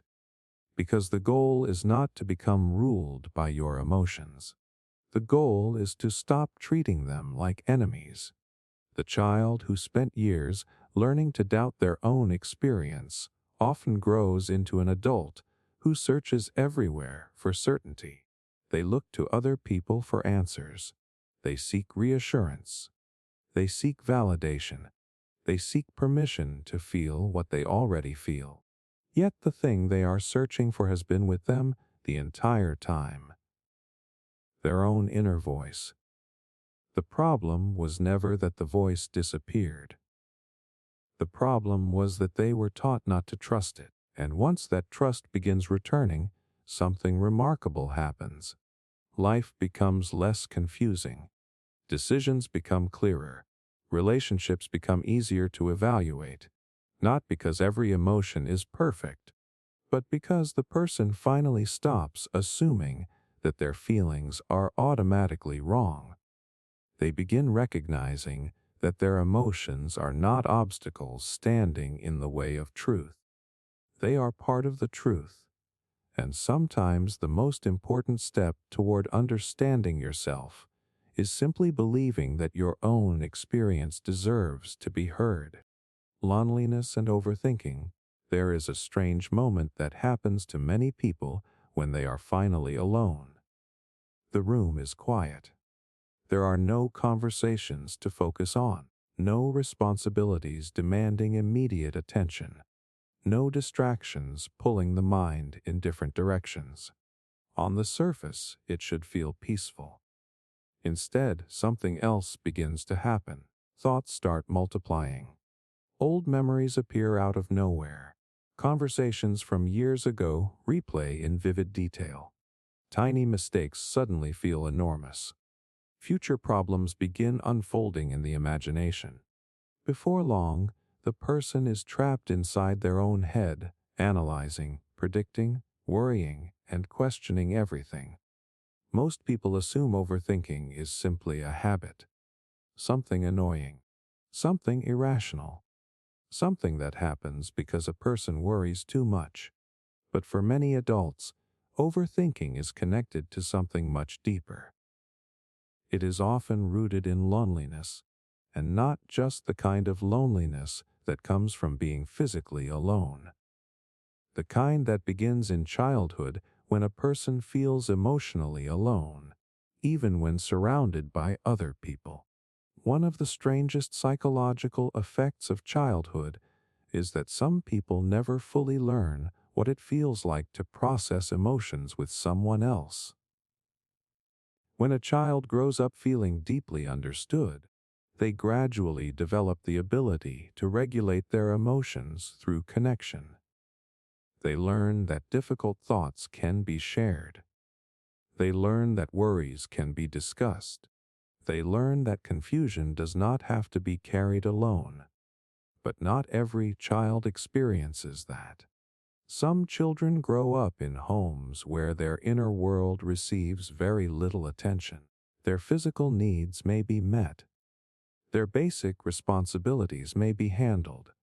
Yet, when it comes to emotions, fears, insecurities, and struggles, they largely deal with them on their own. Maybe nobody asks how they are really feeling. Maybe vulnerability is ignored. Maybe emotional conversations never happen. Maybe they learn that opening up leads nowhere. The result is subtle but powerful. The child starts becoming their own emotional support system. At first, that may seem impressive. They become independent, self-sufficient, mature. They learn how to handle things by themselves. But there is a hidden cost. When difficult emotions appear, there is no habit of sharing them with someone else. There is only thinking, and thinking, and more thinking. Over time, the brain starts treating analysis as a substitute for connection. Whenever something painful happens, the person goes inward. They replay events repeatedly. They search for answers. They try to solve emotions like mathematical problems. If they can just think about it long enough, maybe they will finally find peace. But emotions rarely work that way. Most of the time, overthinking does not create clarity. It creates more overthinking. Imagine being trapped inside a maze and deciding that the solution is to keep running faster. The effort feels productive, but it often takes you deeper into the maze. That is what chronic overthinking can become. The mind convinces itself that the next thought will solve everything. Yet every answer creates 3 new questions. This is where loneliness enters the picture. Human beings are social creatures. Our brains evolved to process experiences through connection. We talk through problems. We receive perspective. We share fears. We feel understood. When that process is missing, the mind often tries to perform every role by itself. It becomes the storyteller, the therapist, the critic, the investigator, and the judge all at once. The problem is that a mind left entirely on its own can become an echo chamber. Without outside perspective, worries grow larger. Without reassurance, uncertainty expands. Without connection, thoughts begin feeding on themselves. This is why loneliness and overthinking often reinforce each other. The lonelier someone feels, the more time they spend inside their own thoughts. The more time they spend inside their own thoughts, the more isolated they often become. It becomes a cycle that quietly strengthens itself over the years. What makes this especially difficult is that loneliness is not always obvious. Some of the most overthinking people have friends, family, coworkers, and social lives. They are not physically isolated. The loneliness comes from something deeper. It comes from feeling unseen. A person can spend all day around others and still feel emotionally alone. They can have conversations without feeling understood. They can receive attention without feeling connected. And when genuine emotional connection is missing, the mind often fills the empty space with endless internal dialogue. Psychologists sometimes describe rumination as the repeated focus on problems, mistakes, and negative experiences without reaching a meaningful solution. It is different from productive reflection. Reflection helps us learn. Rumination keeps us stuck. Yet many people cannot tell the difference because rumination feels useful. It feels like work. It feels like problem solving. In reality, it is often an attempt to gain control over uncertainty. If I think hard enough, maybe I can prevent future pain. If I replay the past enough times, maybe I can change it. If I analyze every possibility, maybe nothing will catch me by surprise. The mind keeps searching for certainty, but certainty never arrives. And so the cycle continues. One of the most heartbreaking aspects of this pattern is that many people begin trusting their thoughts more than their experiences. They spend so much time analyzing life that they stop fully living it. A conversation ends, and they spend hours reviewing it. An opportunity appears, and they become trapped in endless possibilities. A relationship develops, and they focus more on imagined outcomes than present realities. Life becomes something they observe rather than something they participate in. The fascinating thing is that healing often begins when people realize their overthinking is not always a thinking problem. Sometimes it is a connection problem. Sometimes the mind is searching for something that analysis cannot provide. Reassurance, understanding, support, presence. The things human beings were never meant to live without. That realization changes the question completely. Instead of asking, "How do I stop thinking so much?" the person begins asking, "What am I carrying alone that was never meant to be carried alone?" For many, that question reveals something profound. Beneath the overthinking is often a younger version of themselves who learned to process every fear, every insecurity, and every uncertainty in isolation. A child who became so accustomed to handling everything internally that they never developed trust in shared emotional support. And once that becomes clear, the overthinking starts making sense. It is not weakness. It is not stupidity. It is not proof that something is wrong with the mind.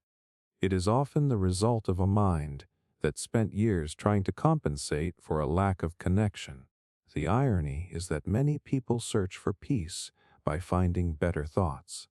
But peace often begins somewhere else entirely. It begins when a person no longer has to face every fear, every question, and every struggle alone.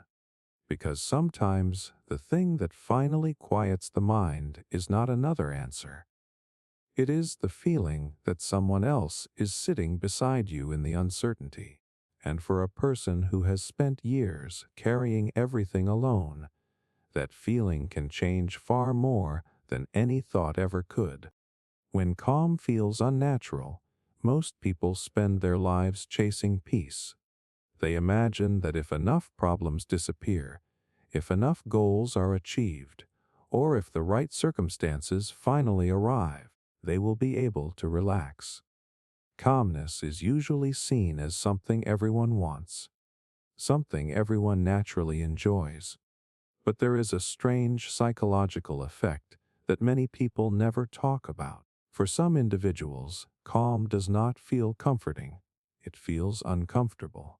In some cases, it even feels threatening. Imagine finally reaching a moment where nothing is wrong.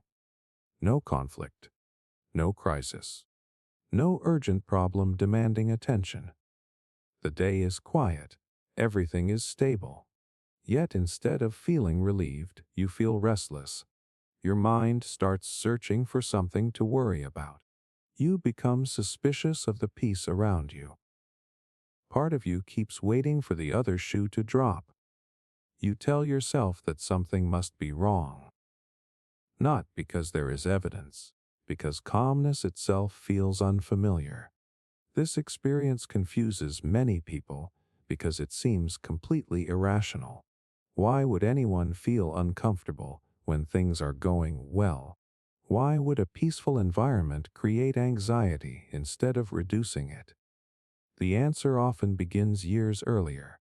One of the strangest effects of childhood is that the nervous system learns what is normal long before it learns what is healthy. Those two things are not always the same. If a child grows up in a stable, predictable environment, calmness becomes familiar. The brain learns that peaceful moments are safe. Rest becomes natural. Relaxation feels normal. The nervous system develops confidence that stability can last. But not every child grows up with that experience. Some children spend years in environments where tension is constant. Maybe there were frequent arguments. Maybe emotions changed without warning. Maybe there was criticism, unpredictability, emotional distance, or ongoing stress. The specific details vary, but the effect is often similar. The child adapts. They become alert. They become watchful. They become prepared. Instead of learning how to rest, they learn how to anticipate. Their brain starts operating under a simple assumption. If things seem calm, something is probably coming. At first, this adaptation is useful. In an unpredictable environment, being prepared can help a child navigate difficult situations.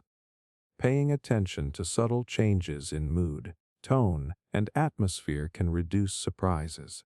The nervous system becomes highly skilled at detecting potential problems before they fully emerge.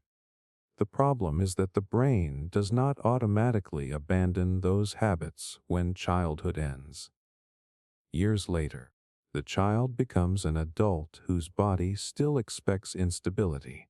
Even when life becomes peaceful, the nervous system struggles to believe it. Think about someone who has spent years living next to a busy train track.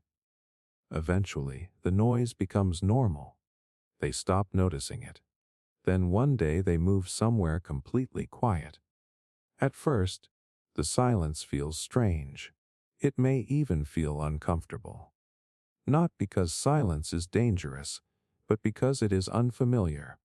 That is often what calmness feels like for people who grew up around chronic stress. Not dangerous, just unfamiliar. And the brain tends to mistrust unfamiliar things. This is why some people accidentally create problems when none exist. They are not trying to sabotage themselves. They are trying to restore familiarity. A peaceful relationship may start feeling suspicious. A stable job may feel strangely unsatisfying. A quiet period in life may trigger anxiety. Without realizing it, the mind starts searching for something to fix, something to worry about, something to prepare for, because activity feels normal. Vigilance feels normal. Stress feels normal. Calm does not. Psychologists often explain that the nervous system becomes conditioned through repetition. If stress dominates a person's early experiences, the body adapts accordingly. Certain hormones become familiar. Certain emotional states become expected. Over time, the brain starts associating alertness with safety because alertness helped it survive. The strange consequence is that relaxation can trigger discomfort. The person finally gets the thing they thought they wanted and discovers that their body does not know what to do with it. You can see this pattern in everyday life. Someone takes a vacation but spends the entire trip worrying. Someone finishes a major project and immediately starts searching for the next challenge. Someone enters a healthy relationship and becomes anxious because there is no conflict to focus on. From the outside, it looks self-defeating. Inside, it feels automatic. The nervous system is simply returning to what it recognizes. One of the most fascinating aspects of this phenomenon is that many people mistake peace for boredom. They believe something is missing because life feels quieter than they are used to. They assume excitement and emotional intensity are signs of fulfillment, while stability feels empty. But often what they are actually experiencing is withdrawal from chaos. For years, their brain became accustomed to constant stimulation. When that stimulation disappears, the absence feels uncomfortable, not because calmness is wrong, because calmness is new. This realization can be surprisingly emotional. Many adults spend years blaming themselves for their inability to relax. They think they are overly anxious, overly negative, overly restless. They wonder why peace never feels as satisfying as it seems for everyone else. What they do not realize is that their nervous system may be operating according to rules created long ago, rules that once served a purpose, rules that helped them navigate uncertainty, rules that taught them to stay prepared because preparation felt safer than vulnerability. The truly powerful shift happens when a person stops interpreting their discomfort as evidence that something is wrong. Instead, they begin recognizing it as evidence that something is different. There is an important distinction between danger and unfamiliarity. The nervous system often confuses the two. A healthy relationship can feel unfamiliar. Trust can feel unfamiliar. Stability can feel unfamiliar. Peace can feel unfamiliar. That does not make them dangerous. It simply means they require adjustment. And that adjustment takes time. The child who spent years preparing for problems does not instantly become an adult who trusts calmness. The nervous system needs opportunities to learn a new lesson. It needs repeated experiences that prove stability can exist without being interrupted. It needs evidence that peace is not merely the pause before disaster. Because eventually, something remarkable begins to happen. The calm that once felt strange starts feeling normal. The silence stops feeling suspicious. The absence of chaos stops feeling empty. The person realizes they no longer need to search for problems just to feel prepared. And perhaps that is one of the most profound changes a person can experience. Not the disappearance of every challenge, but the ability to sit in a peaceful moment without waiting for it to end. To experience calmness without mistrusting it. To relax without feeling guilty. To enjoy stability without expecting catastrophe. Because for many people, the real challenge is not surviving chaos. It is learning that life does not always have to be chaotic in order to feel familiar. And when that lesson finally sinks in, peace stops feeling unnatural. It starts feeling like home. Seeing rejection everywhere. Have you ever sent a message and then spent the next few hours wondering why the other person had not replied yet? Maybe they were busy. Maybe they were working. Maybe they simply forgot to respond. But your mind did not focus on those possibilities. Instead, it immediately went somewhere darker. Maybe they are annoyed with me. Maybe I said something wrong. Maybe they do not want to talk to me anymore. For some people, this is not an occasional reaction. It is a way of life. A delayed response feels like rejection. A short reply feels like rejection. A change in someone's tone feels like rejection. A canceled plan feels like rejection. Even neutral situations can become evidence that someone is losing interest, pulling away, or secretly judging them. What makes this so strange is that most of the time, none of those things are actually happening. Yet the fear feels real. The emotional pain feels real. The certainty feels real. And that is because the person is not only reacting to the present moment. They are reacting to something much older. One of the most powerful psychological effects of childhood is teaching the brain what to expect from relationships.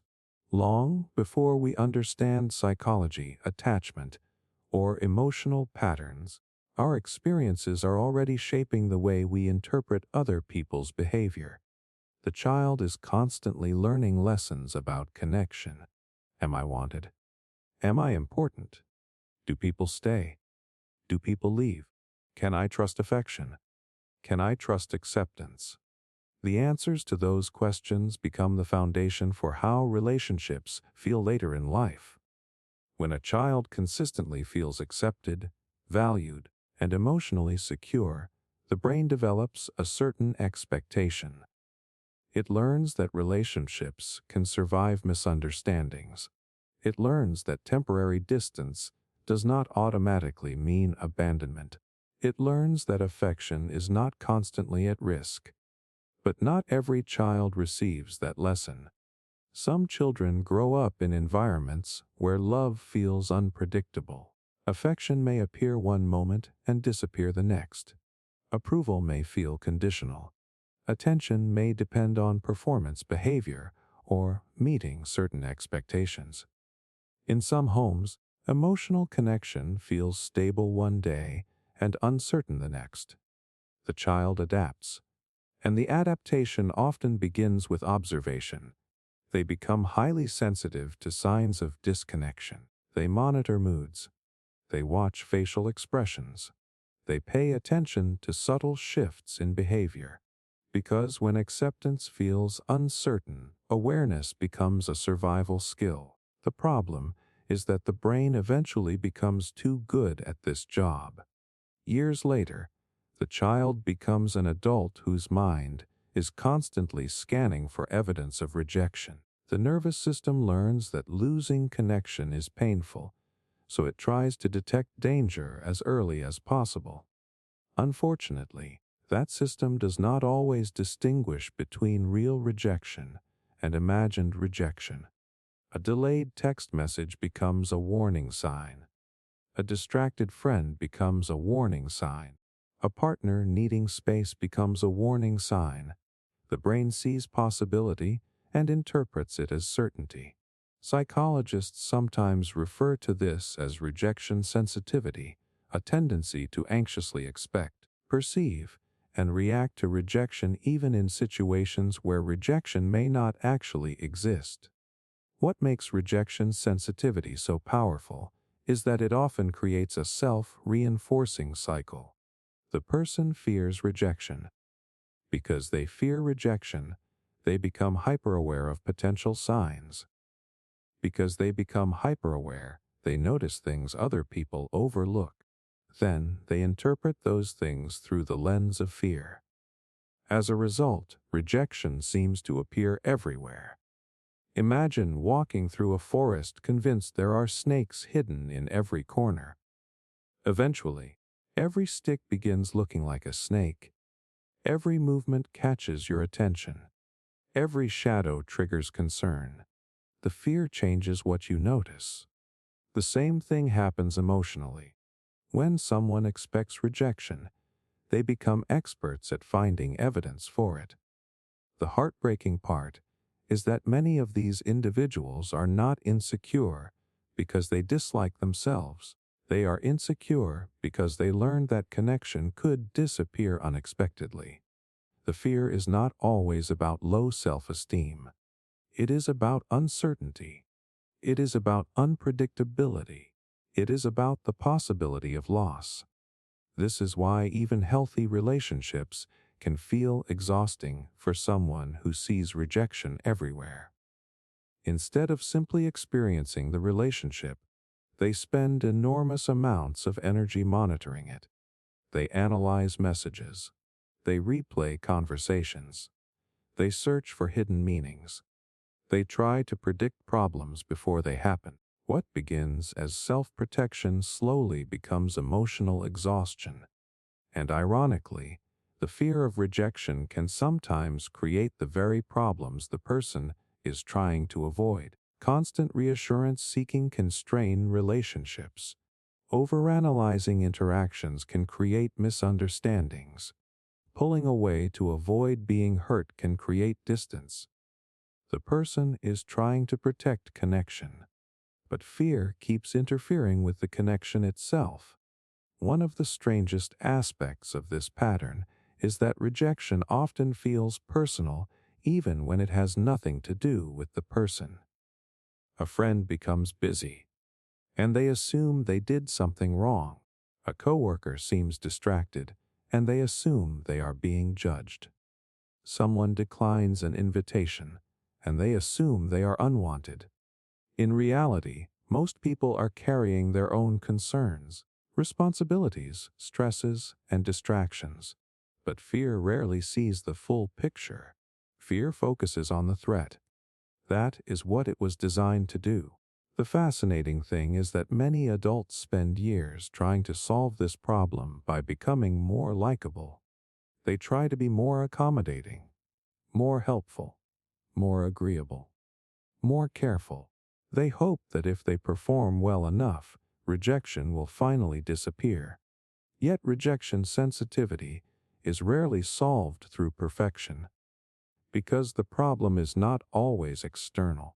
The problem is often the expectation itself.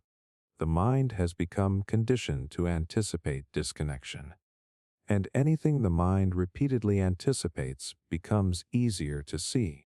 Real change often begins when a person starts questioning their interpretations rather than automatically believing them. A delayed reply is not automatically rejection. A bad mood is not automatically rejection. Someone needing time alone is not automatically rejection. The absence of constant reassurance is not automatically rejection. These possibilities may sound obvious. Yet for someone whose nervous system has spent years preparing for abandonment, they can feel revolutionary. Because they challenge an old assumption. The assumption that every sign of distance is evidence of loss. The child who once had to watch carefully for changes in connection often becomes the adult who continues watching long after the danger has passed. Their brain is still trying to protect them, still trying to prevent pain, still trying to ensure they do not get caught off guard. But protection and perception are not always the same thing. Sometimes the mind becomes so focused on avoiding rejection that it starts seeing rejection where none exists. And when that happens, the world begins looking far colder than it really is. The good news is that expectations can change. Just as childhood experiences taught the brain to anticipate rejection, new experiences can teach it something different. They can teach it that relationships are more resilient than fear suggests.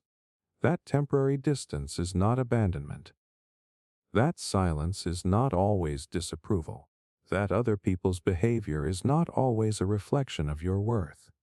And perhaps most importantly, they can teach you that not every closed door is rejection. Sometimes it is simply a door, and the meaning you attach to it determines whether you spend your life fearing it or walking past it. Achievement-based self-worth. Imagine accomplishing something you worked incredibly hard for. Maybe it is a promotion, a degree, a successful business, a major personal goal. For a brief moment, you feel proud. You feel relieved. You feel like all the effort was finally worth it. Then something strange happens. The feeling disappears. A few days later, maybe a few hours later, your mind is already focused on the next achievement, the next milestone, the next thing you need to prove. Instead of enjoying what you accomplished, you feel pressure to accomplish something else. To outsiders, this looks like ambition. It looks like discipline. It looks like someone who is highly driven.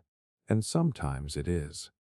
But for many people, there is something deeper happening beneath the surface. The achievement is not just a goal. It is a source of worth. And when self-worth becomes tied to achievement, success stops feeling rewarding and starts feeling necessary.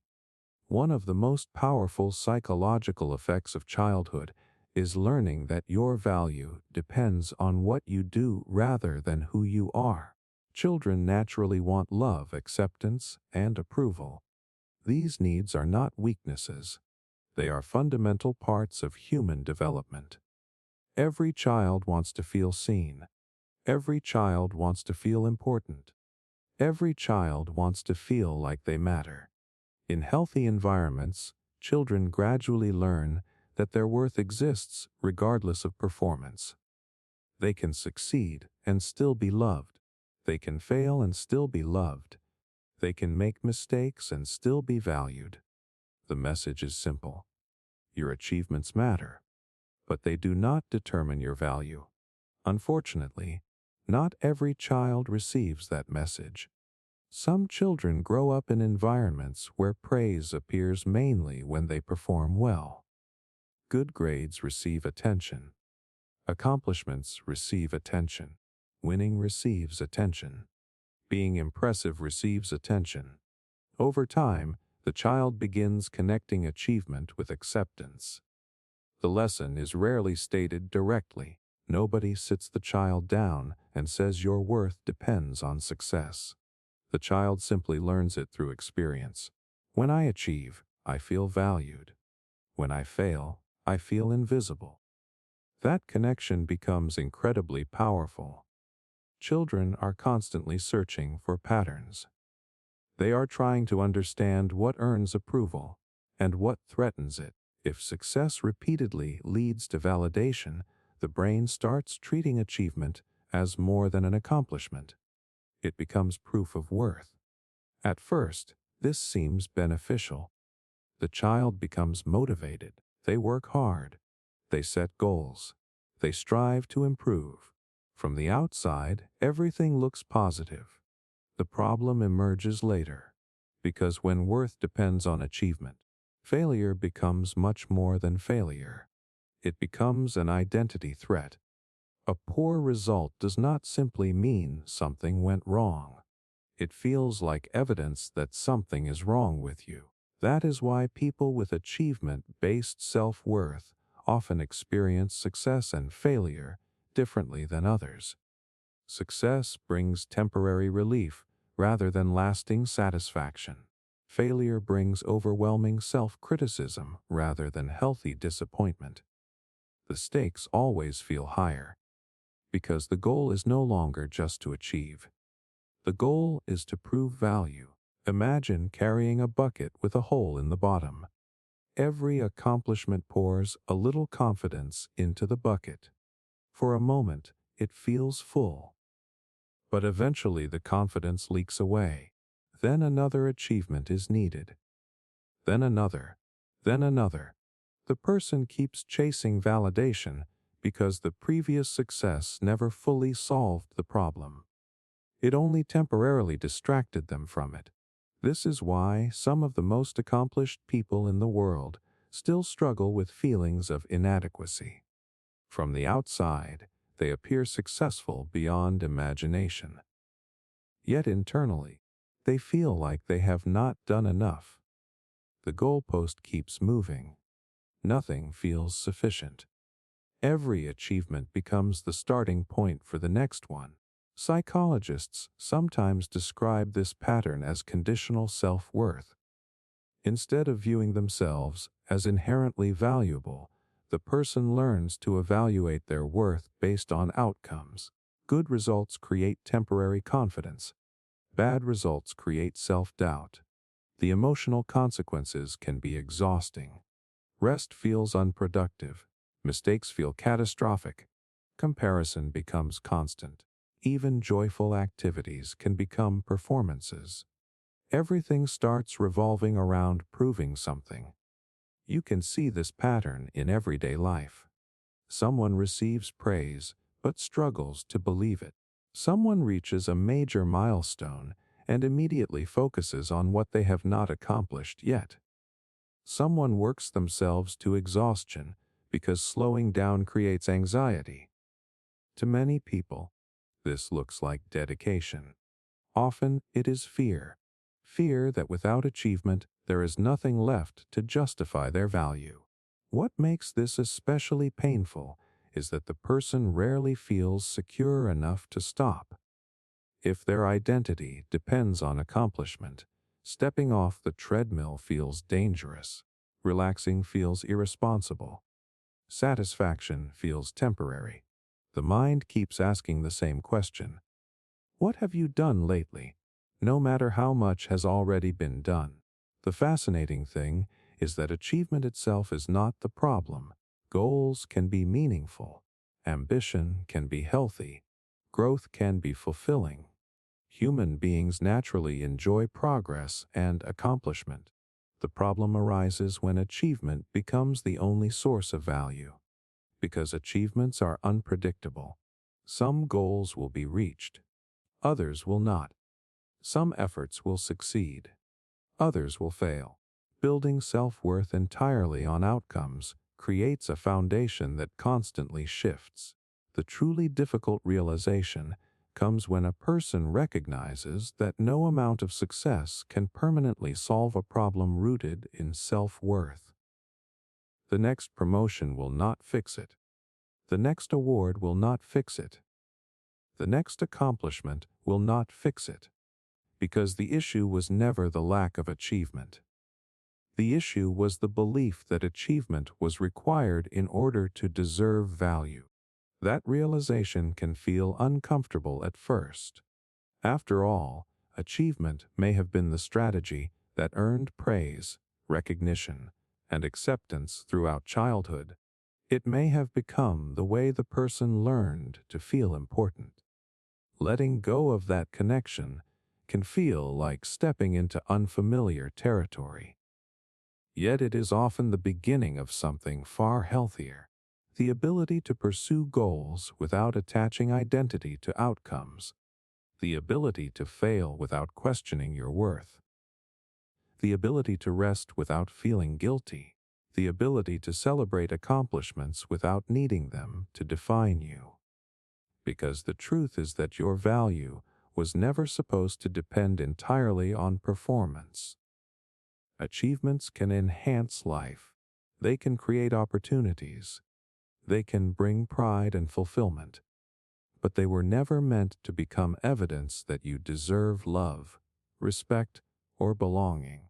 The child who learned that success was the path to acceptance often grows into an adult who spends years chasing one more accomplishment, hoping it will finally create lasting confidence. Yet confidence rarely arrives through endless proving. It arrives when proving is no longer necessary. And that is the hidden trap of achievement-based self-worth. The person keeps running toward a finish line that does not actually exist. They believe the next success will finally make them feel enough, when in reality, they were enough long before they achieved anything at all. Feeling like a fake? Imagine spending your entire life working toward something. You study hard. You build skills. You gain experience. You achieve goals that once seemed impossible. People respect you. They compliment you. They tell you how talented, intelligent, capable, or successful you are. And yet, every time someone praises you, a strange thought appears in the back of your mind. If they really knew me, they would not think that. Maybe I just got lucky. Maybe I fooled everyone. Maybe one day they are going to realize I have no idea what I am doing. For some people, this feeling never goes away. It follows them into classrooms, careers, relationships, friendships, and achievements. No matter how much evidence exists that they are capable, a part of them remains unconvinced. They move through life feeling like an actor playing a role they have not truly earned. The strange thing is that this feeling often affects some of the most competent people imaginable. People who are genuinely talented. People who have worked incredibly hard. People who have accomplished things that others only dream about.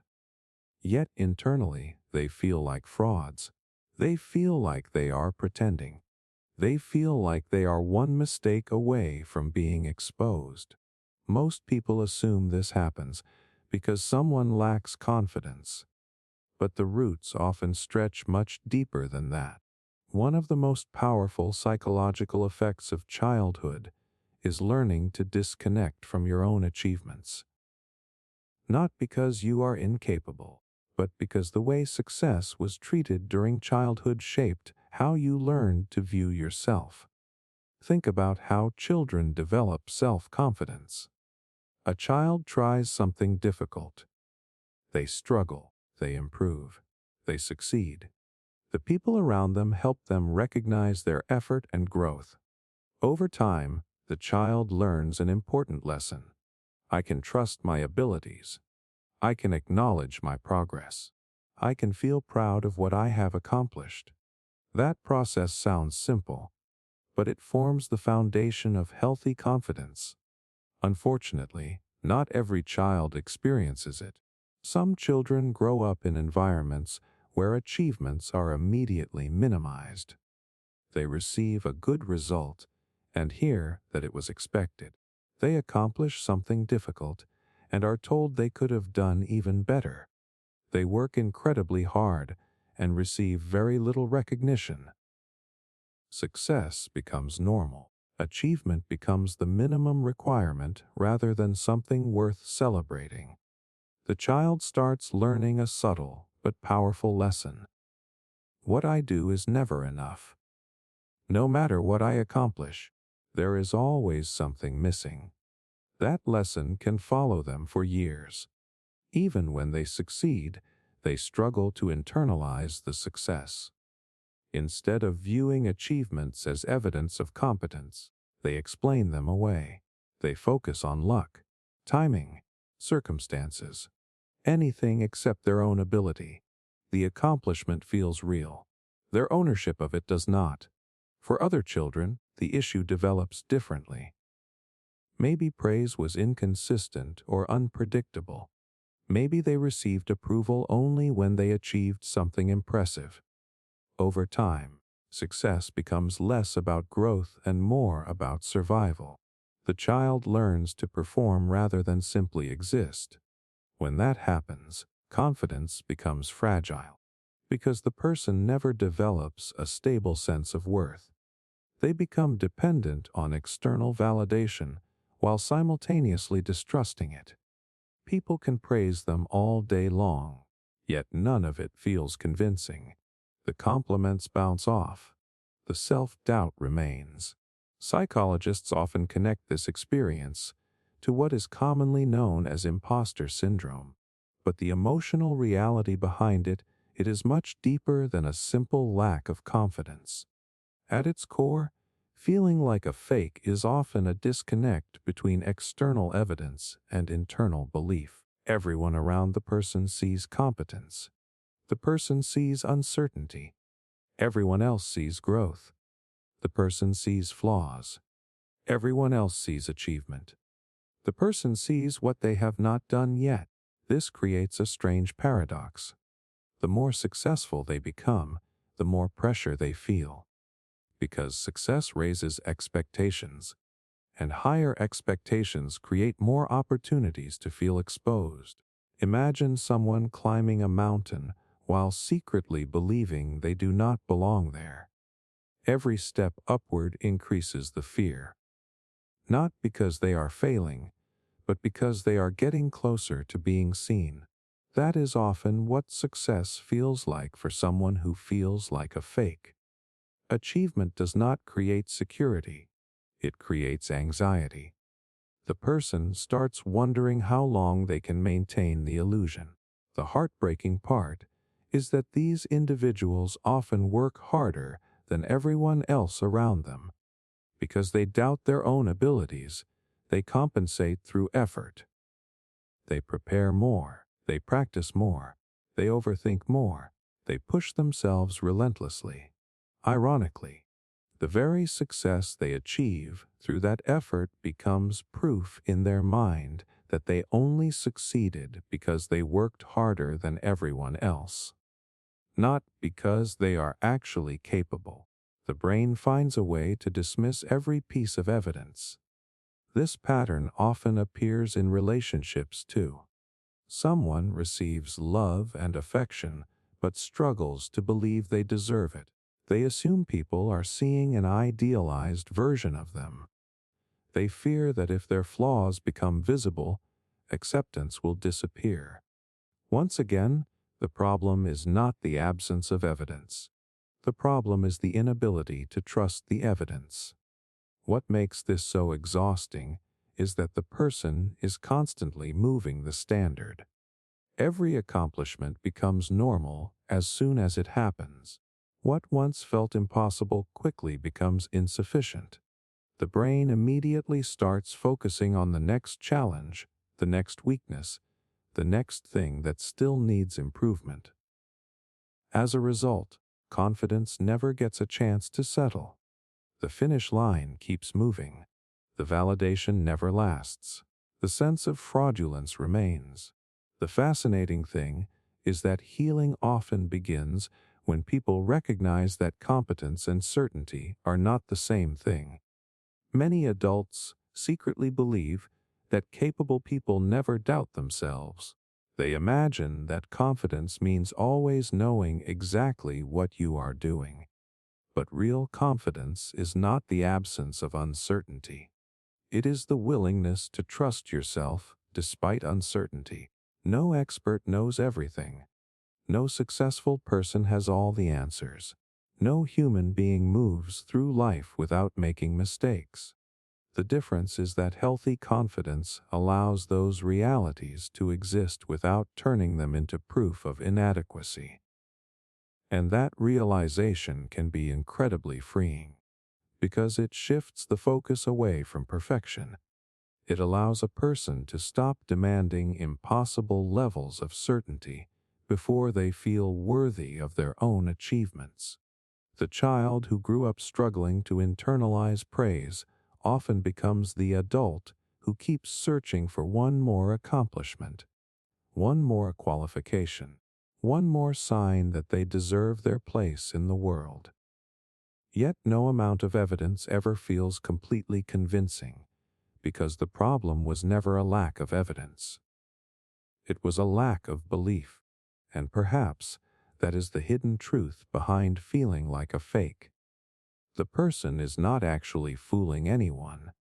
They are often the only one refusing to acknowledge what everyone else can already see: their growth, their effort, their ability, their value. The tragedy is not that they are pretending to be capable. The tragedy is that they have spent so many years doubting themselves that genuine capability feels harder to believe than self-doubt itself. And once that pattern becomes visible, something important begins to change. For the first time, they stop asking whether they have earned their place, and start realizing they have been standing in it all along. The impact of family secrets. Every family has things they do not talk about. A difficult event, a painful memory, a conflict that happened years ago. Sometimes it is a small secret that barely affects anyone. But sometimes it is something much bigger. Something that everyone knows exists, yet nobody acknowledges. It sits in the background like an invisible presence, shaping conversations, shaping behavior, and shaping relationships without ever being discussed directly. What makes this so strange is that children often sense these secrets long before they understand them. Adults tend to assume that if something is not spoken aloud, children will not notice it. But children are incredibly observant. They pay attention to tension. They notice sudden silences. They recognize when certain topics make people uncomfortable. They see the way family members avoid particular conversations. Even when they do not know the details, they can feel that something is being hidden. And when a child senses something important but receives no explanation, the imagination begins filling in the blanks. That is where the real impact often begins. One of the strangest psychological effects of childhood is growing up around secrets that nobody is willing to discuss. The secret itself can take many forms. It might involve addiction, financial problems, mental health struggles, infidelity, family conflict, loss, abuse, a hidden relationship, a long-standing resentment. The details are different in every family, but the emotional experience is often surprisingly similar. The child learns that there are things that must not be talked about. There are questions that must not be asked. There are truths that must remain hidden. And over time, that lesson can shape the way they relate to themselves and the world. Think about how confusing this is from a child's perspective.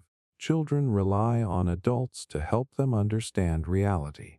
When something significant is happening, but nobody explains it, the child is left trying to make sense of the situation alone. They notice the tension but cannot identify the source. They feel the discomfort but cannot understand the reason.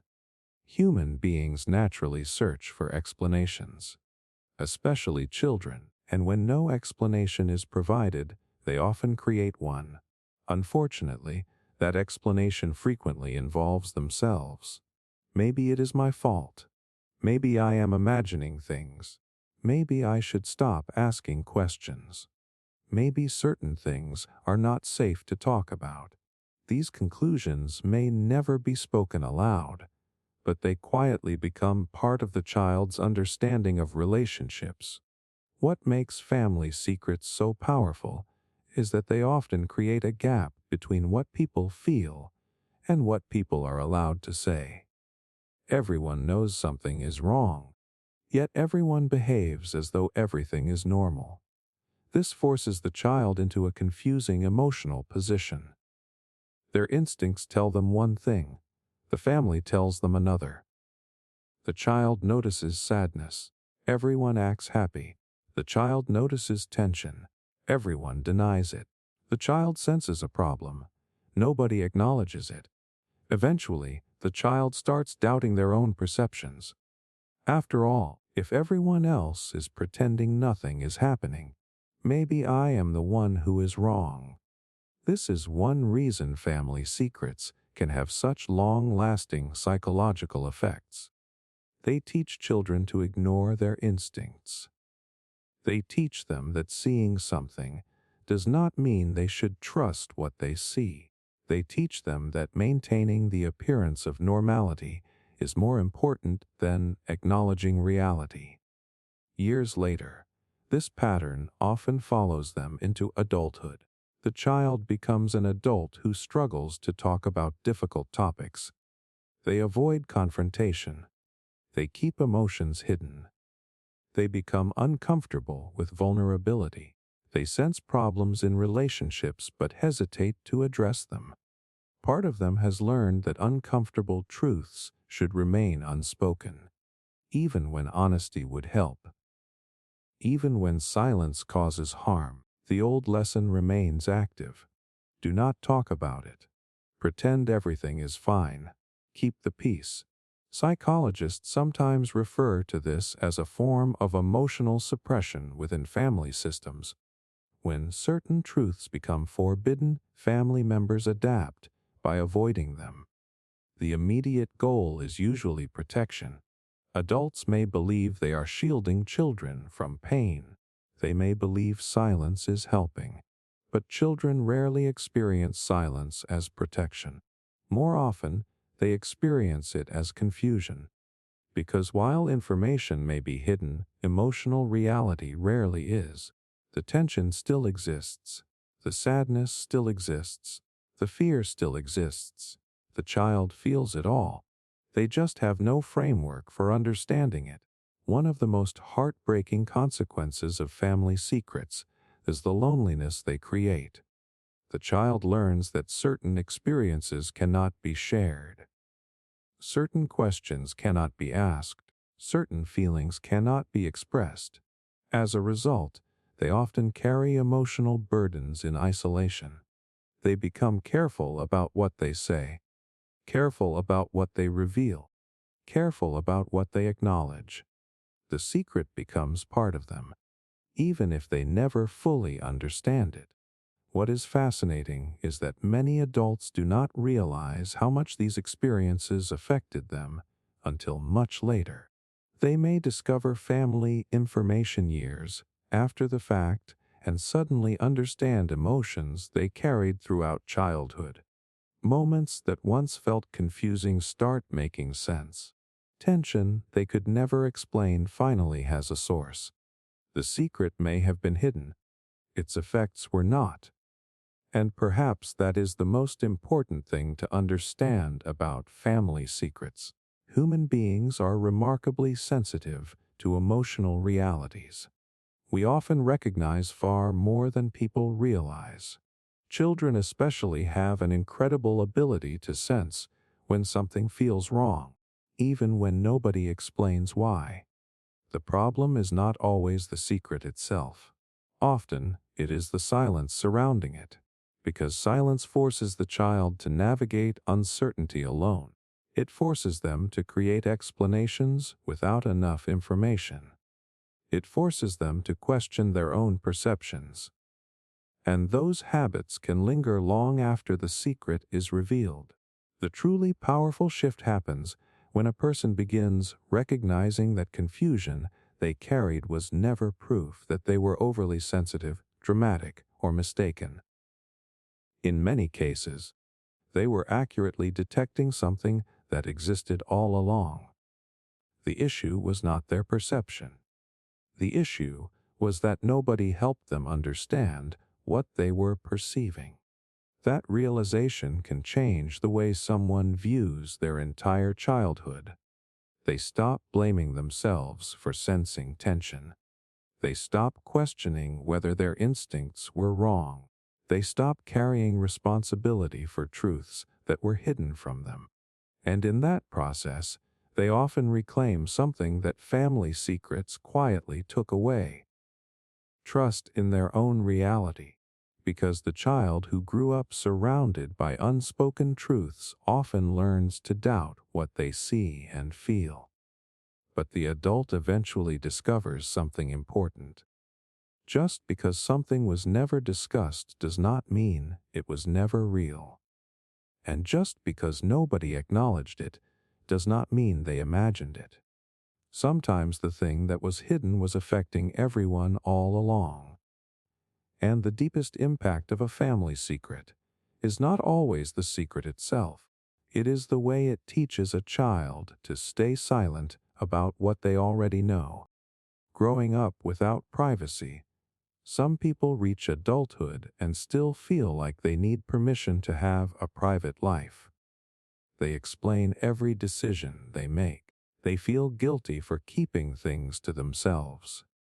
They become uncomfortable when someone asks a personal question and they do not want to answer it. Even something as simple as wanting time alone can create anxiety. Most people think this is just part of someone's personality. But often, it begins much earlier than that. It begins in childhood. Privacy is one of those things people rarely think about until it is missing. To adults, privacy sounds like a luxury. To a child, it is something much more important. It is where identity develops. It is where they learn what they think, what they feel, and who they are separate from everyone else.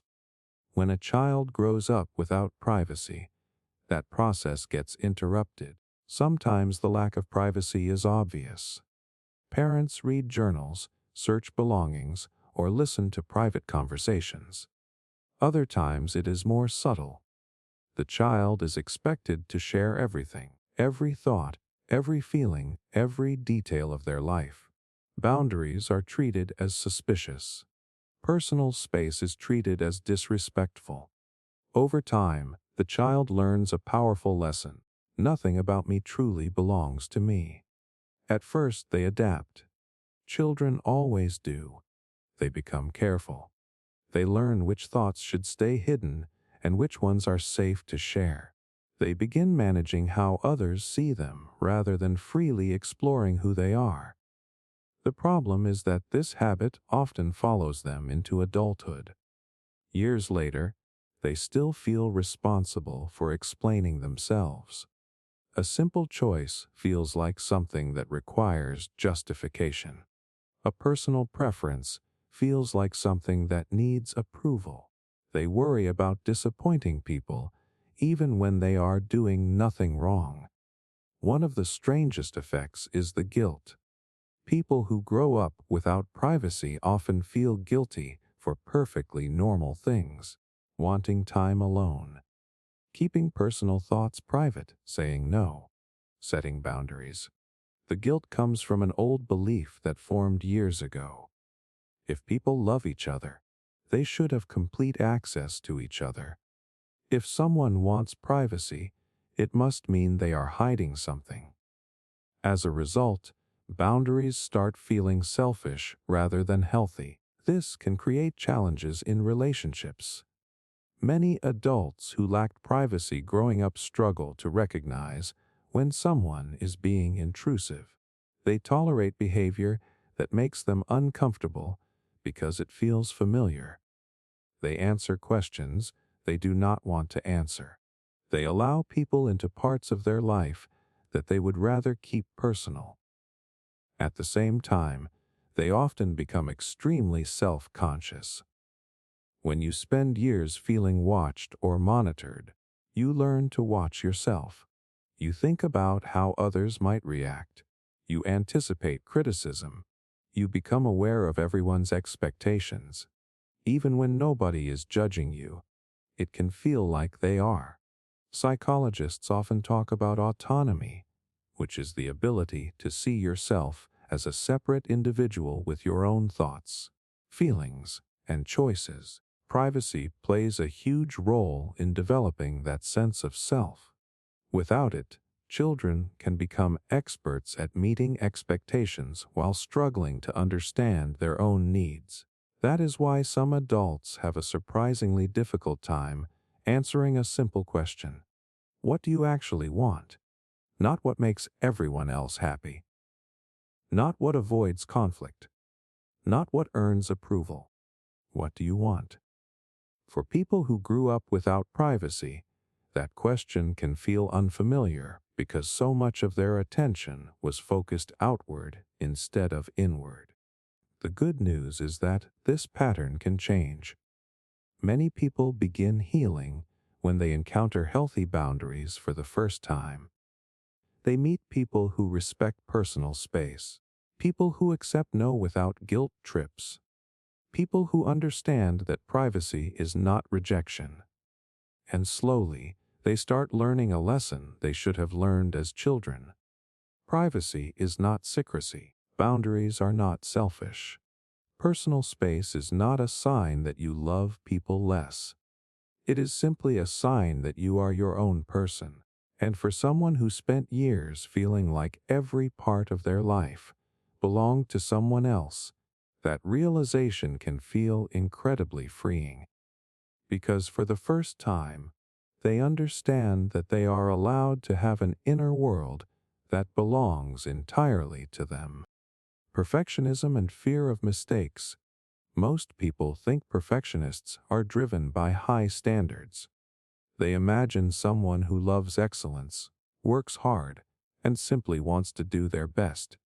From the outside, perfectionism can even look impressive.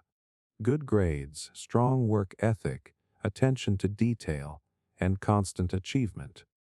But underneath all of that, there is often something very different happening. For many people, perfectionism is not about success.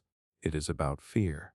Fear of being wrong, fear of disappointing people, fear of looking incompetent, fear of making a mistake that somehow reveals they are not good enough.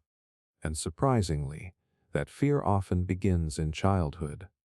As children, we learn what mistakes mean.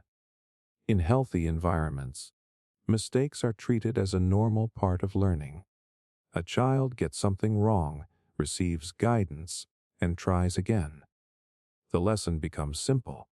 Mistakes are uncomfortable, but they are not dangerous. Not every child learns that lesson.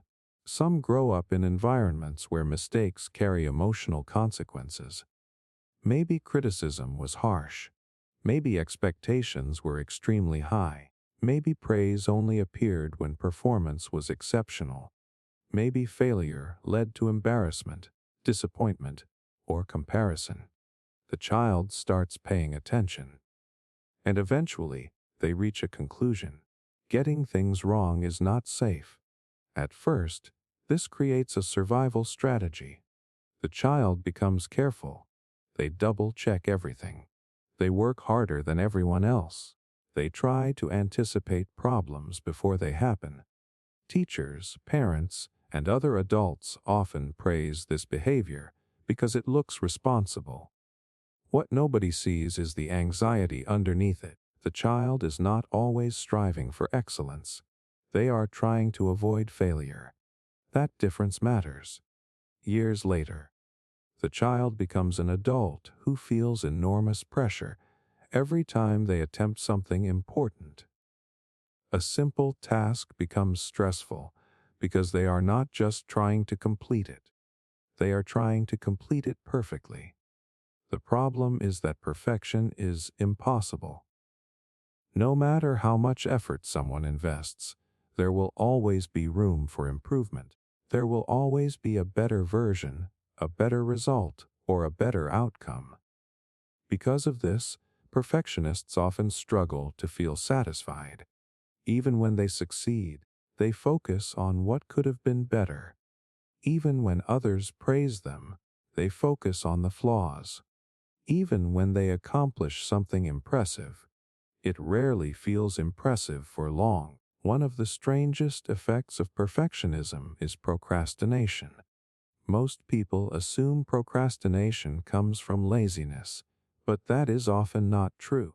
Sometimes people delay starting because they are terrified of producing something imperfect. If I cannot do it perfectly, maybe I should not do it at all. That thought keeps countless people stuck. Projects remain unfinished. Opportunities are ignored. Dreams stay trapped in someone's head because the fear of making mistakes feels larger than the desire to move forward. Psychologists often describe perfectionism as a protective mechanism.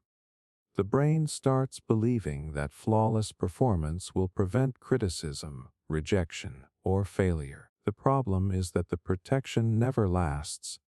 Every success creates a new standard. Every achievement raises expectations. The finish line keeps moving, and the person keeps running.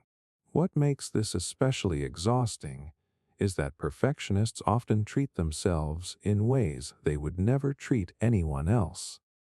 They forgive other people's mistakes. They understand that everyone is human.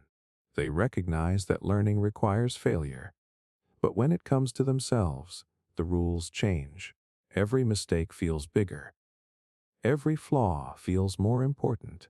Every setback feels personal. The fascinating thing is that growth has never required perfection. In fact, most growth comes directly from mistakes. Every skill, every achievement, and every area of expertise is built on countless errors, failures, and lessons learned along the way. The people who succeed are not usually the people who avoid mistakes. They are the people who survive them. That realization can be life-changing because the goal stops being perfection. The goal becomes progress, and progress is far more forgiving. The child who grew up fearing mistakes often becomes an adult who spends years trying to earn safety through flawless performance. But eventually, many discover something important. No amount of perfection ever creates lasting security. The freedom comes from realizing that mistakes do not determine your worth. They do not prove you are incapable. They do not make you less valuable. They simply make you human. And sometimes the biggest mistake a person can make is spending their entire life waiting until they are perfect before allowing themselves to fully live. Childhood exposure to adult problems. Some children grow up far too early, not because they wanted to, not because they were unusually mature, but because life quietly pushed them into roles they were never supposed to have. Maybe they knew about financial problems before they understood how money worked. Maybe they listened to arguments about marriage, debt, family conflict, or personal struggles that belonged to the adults around them. Maybe they became the person everyone vented to. Maybe they spent years worrying about problems they had absolutely no power to solve. From the outside, these children often seem impressive. They appear responsible. They seem mature for their age. People compliment them for being understanding, calm, and dependable. What many people fail to see is the hidden cost. Because children are not supposed to carry adult burdens, when a child is repeatedly exposed to adult problems, something unusual begins to happen. Their attention shifts away from childhood and toward survival. Instead of focusing on exploration, curiosity, and development, they become preoccupied with concerns that are far beyond their emotional capacity. The child starts monitoring situations they cannot control. They worry about bills. They worry about family conflict. They worry about relationships. They worry about the emotional state of the adults around them. And over time, worry becomes normal. One of the strangest psychological effects of this experience is that the child often receives praise for it. Adults may describe them as wise, mature, or exceptionally responsible. The child learns that being helpful earns approval. Being strong earns approval. Being understanding earns approval. So they continue doing it. What nobody realizes is that maturity and emotional burden are not the same thing. A child may appear mature while secretly feeling overwhelmed. Years later, this often creates adults who struggle to relax. They feel responsible for things that are not their responsibility. They constantly anticipate problems. They believe they must always be prepared because part of them learned that life can become complicated at any moment. Even when everything is fine, they stay alert, waiting, watching, preparing, because that is what they learned to do. Another common effect is difficulty identifying personal needs. Children who spend years focusing on adult problems often become experts at understanding everyone else. They know how other people feel. They know what other people need. They know how to help, support, and comfort. But when someone asks what they need, they hesitate. Not because they have no needs, because they spent so much time ignoring them.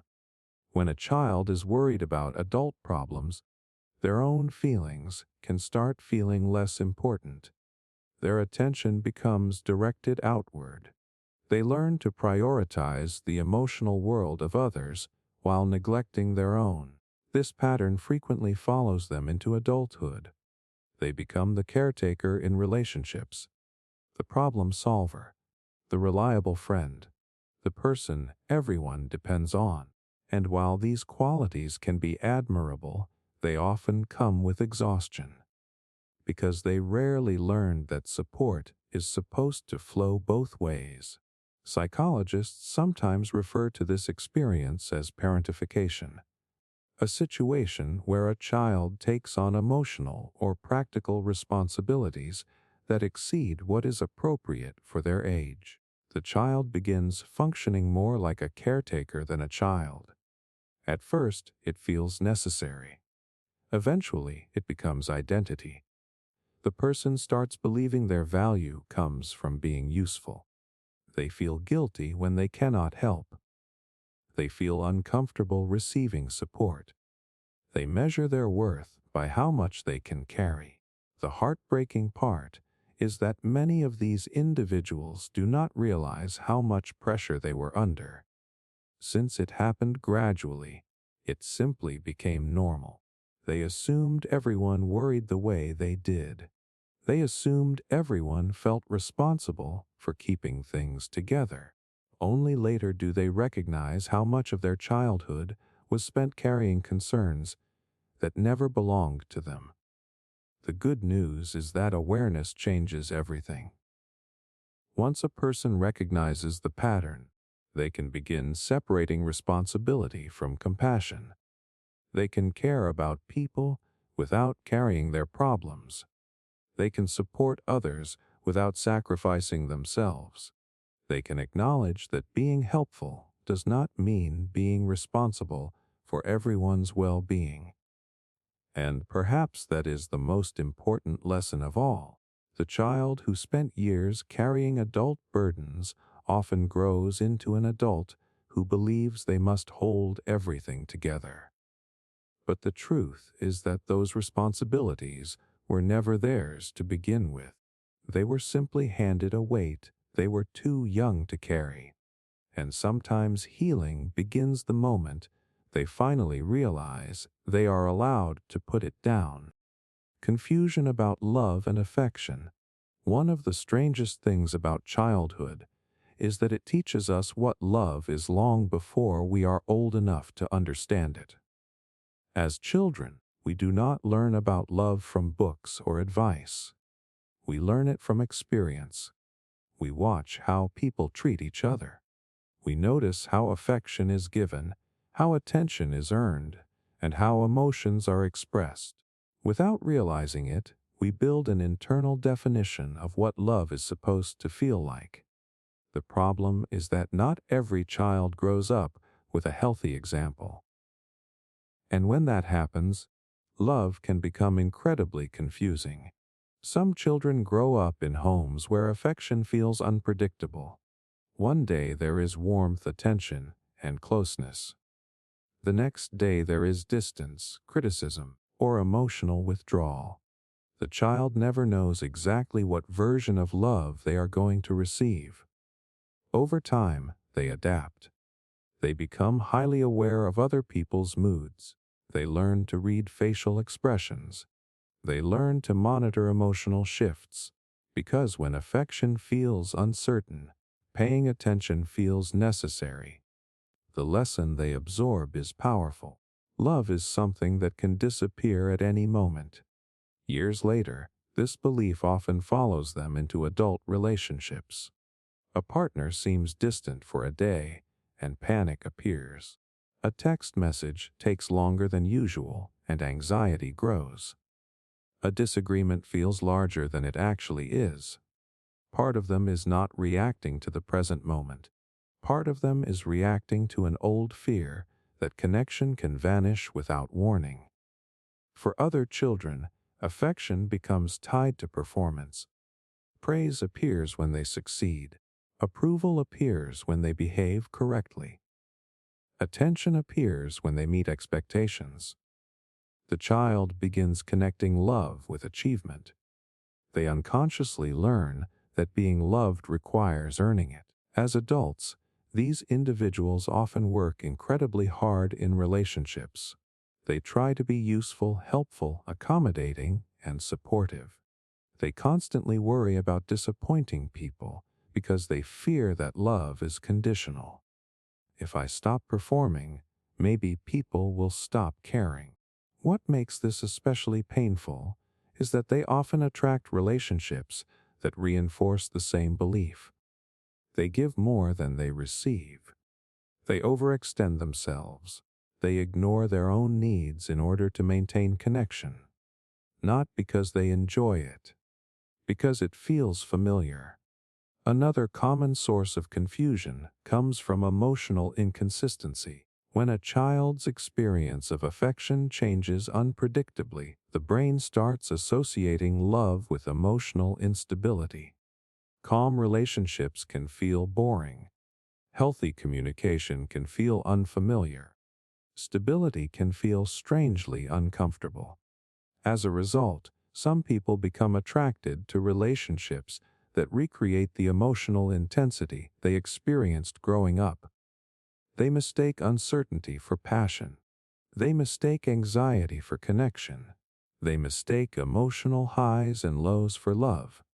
From the outside, this makes little sense. But the nervous system is often drawn toward what feels familiar, even when it is unhealthy. Psychologists frequently talk about attachment patterns, which are the ways early relationships shape our expectations of connection. Childhood experiences teach us what to expect from love. They influence how safe we feel with others, how much trust we develop, and how we respond to intimacy. The difficult part is that these lessons usually operate beneath awareness. Most people do not wake up and think, "My childhood is affecting my relationships." They simply experience the consequences. They struggle to trust affection. They question people's intentions. They fear abandonment. They feel uncomfortable receiving love. Or they spend their lives trying to earn it. The truly heartbreaking part is that many of these individuals secretly believe something is wrong with them. They wonder why relationships feel so difficult, why reassurance never seems to last, why affection sometimes feels uncomfortable even when it is genuine. What they do not realize is that they are often following rules they learned years ago. Rules created by childhood experiences, rules that once helped them adapt, rules that no longer serve them. The good news is that those rules are not permanent. People can learn new definitions of love. They can discover that affection does not have to be earned, that disagreements do not automatically lead to abandonment, that stability is not the same thing as boredom, that healthy love feels safe more often than it feels confusing. And perhaps that is the most important realization of all. The child who grew up uncertain about love often becomes an adult searching desperately for it. Yet what they are really searching for is not more love. It is a different understanding of love, one that is not built on fear, performance, or unpredictability, one that allows them to stop chasing affection and finally experience it. Because real love is not supposed to feel like a test you have to pass. It is supposed to feel like a place where you no longer have to prove that you deserve to stay. Fear of asking for help. There are people who will spend hours struggling with a problem they could solve in 5 minutes if they simply asked for help. They will carry overwhelming stress alone. They will exhaust themselves trying to figure everything out. They will stay silent even when they are clearly overwhelmed. And when someone finally asks why they did not reach out sooner, they often give the same answer: "I did not want to bother anyone." At first, this sounds like independence. It sounds responsible. It sounds like someone who likes handling their own problems. But for many people, it is not independence at all. It is fear. A fear that often begins in childhood. As children, we learn what happens when we need support. We learn whether people respond with patience or frustration. We learn whether our needs are taken seriously or dismissed. We learn whether asking for help feels safe. In healthy environments, children discover something important. They learn that needing help is normal. They learn that everyone struggles sometimes. They learn that support is a natural part of life. Not every child learns that lesson. Some children grow up feeling like their needs are inconvenient. Maybe they were told to stop being dramatic. Maybe they were criticized for needing reassurance. Maybe the adults around them were overwhelmed and emotionally unavailable. Or maybe every request for help was met with frustration, disappointment, or guilt. The child begins paying attention, and eventually they reach a conclusion. Needing help causes problems, so they stop asking. At first, this adaptation makes sense. If asking for support consistently leads to discomfort, the child learns to rely on themselves instead. They become self-sufficient. They solve problems alone. They keep struggles private. Adults often praise this behavior. They call the child mature, independent, strong. What nobody notices is the reason behind it. The child is not necessarily choosing independence. They are avoiding vulnerability. Years later, that pattern often follows them into adulthood. The child becomes an adult who feels uncomfortable relying on anyone. Even when support is available, Asking for it feels wrong. They worry about being a burden. They worry about appearing weak. They worry about taking up too much space in someone else's life. As a result, they carry far more than they need to. One of the strangest effects of this pattern is that people who fear asking for help are often the first to help everyone else. They show up when others are struggling. They listen. They support. They give advice. They make themselves available. But when they need support, everything changes. Suddenly they hesitate. Suddenly they withdraw. Suddenly they convince themselves that their problems are not important enough. The rules they apply to themselves are completely different from the rules they apply to everyone else. Psychologists often talk about self-reliance as a coping mechanism. When children learn that support is unreliable, they develop strategies to reduce dependence on others. The brain starts viewing independence as safety. The problem is that complete self-reliance is impossible. Every human being needs support sometimes. The strongest people do. The most capable people do. The most successful people do. Yet someone who grew up fearing help often treats every struggle like a personal responsibility. They believe they should be able to handle everything alone. When they cannot, they feel ashamed. That shame becomes a trap. Instead of reaching out, they isolate themselves. Instead of sharing the burden, they carry it. Instead of receiving support, they convince themselves they do not deserve it. What makes this especially painful is that many of these individuals genuinely believe they are protecting others. They think staying silent prevents inconvenience. They think handling everything alone is considerate. In reality, they are often denying themselves the same compassion they freely offer everyone else. The fascinating thing is that most healthy relationships are strengthened by mutual support, not weakened by it. People generally feel closer when they can help each other. Trust grows through vulnerability. Connection deepens through honesty. But someone who learned to fear asking for help rarely experiences that truth. They assume support must be earned. They assume their struggles are too much. They assume people will eventually become tired of them. Those assumptions feel real because they were shaped by early experiences, not because they are universally true. The turning point often comes when a person starts questioning those beliefs. They begin noticing that asking for help does not automatically create rejection. They discover that most people do not view vulnerability the way they do.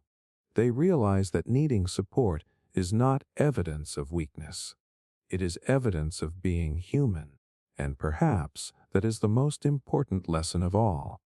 The child who learned to carry everything alone often grows into an adult who believes strength means never needing anyone. But real strength is not the ability to handle every burden by yourself.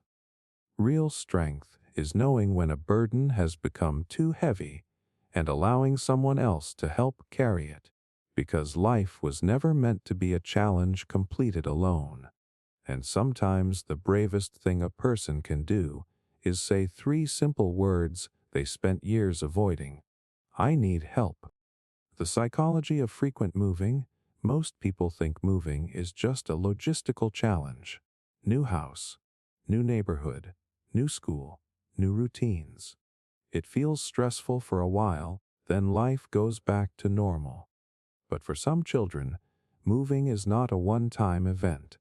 It happens again and again. Just when they get comfortable, everything changes. Just when they build friendships, they have to leave. Just when a place starts feeling familiar, it disappears from their life. And while adults often focus on the practical side of moving, children experience something much deeper. They experience loss. Not necessarily dramatic loss, but repeated loss. The loss of familiarity, the loss of routines, the loss of friendships, the loss of places that felt safe. What makes this difficult is that children rarely have control over it. The decision is usually made for them. They pack their belongings, say goodbye, and start over somewhere else. Then they do it again and again. Over time, the experience begins shaping the way they view the world. One of the strangest psychological effects of frequent moving is that it can teach a child not to get too attached. At first, attachment feels natural. They make friends. They connect with people. They create memories. Then they leave. The pattern repeats enough times that the brain starts adapting. Why get too attached if it is probably temporary? Why invest deeply if everything eventually changes? The child may never consciously think these thoughts, but the emotional lesson still takes hold. Connection becomes associated with loss. Years later, this often appears in unexpected ways. The child becomes an adult who struggles to feel settled. They keep one foot out the door in relationships. They hesitate to commit. They expect people to leave even when there is no reason to believe they will. Part of them learned that stability is temporary. That lesson can be hard to unlearn. Another common effect is becoming highly adaptable. Children who move frequently often become experts at reading social situations. They learn how to fit into new environments quickly. They learn how to make friends. They learn how to navigate unfamiliar situations. From the outside, this looks like confidence. And sometimes it is. But adaptability can also hide loneliness, because constantly adjusting to new environments often means constantly saying goodbye to old ones. People see the skill. They do not always see the cost. One of the most overlooked consequences of frequent moving is the way it affects identity. Childhood is a period when people gradually develop a sense of belonging. Familiar places, familiar faces, and familiar routines help create stability. When those things keep changing, identity can feel less anchored. The child becomes used to adapting to whatever environment they are in. They learn how to blend in. They learn how to adjust. They learn how to become who the situation requires. The challenge is that sometimes they become so focused on adapting that they lose touch with who they are when nobody is asking them to adapt. Psychologists often emphasize the importance of stable social connections during development. Friendships are not just sources of fun. They help children develop trust, confidence, and a sense of belonging. When those connections are repeatedly interrupted, the child experiences a cycle of attachment and separation over and over again. Eventually, some begin protecting themselves emotionally. They stop investing as deeply. They stop expecting permanence. They prepare for the next goodbye before it even arrives. The heartbreaking part is that this mindset can continue long after the moving stops. Even when life becomes stable, part of them remains prepared for change, prepared for loss, prepared to leave. You can often see it in relationships. Someone gets close to them, and they become uncomfortable, not because they dislike the person, but because closeness feels risky. Deep down, they may expect the connection to end eventually, so they keep a little distance, just in case. Others develop a different response. They become intensely attached to people because they know how painful separation can be. Every friendship feels precious. Every relationship feels important.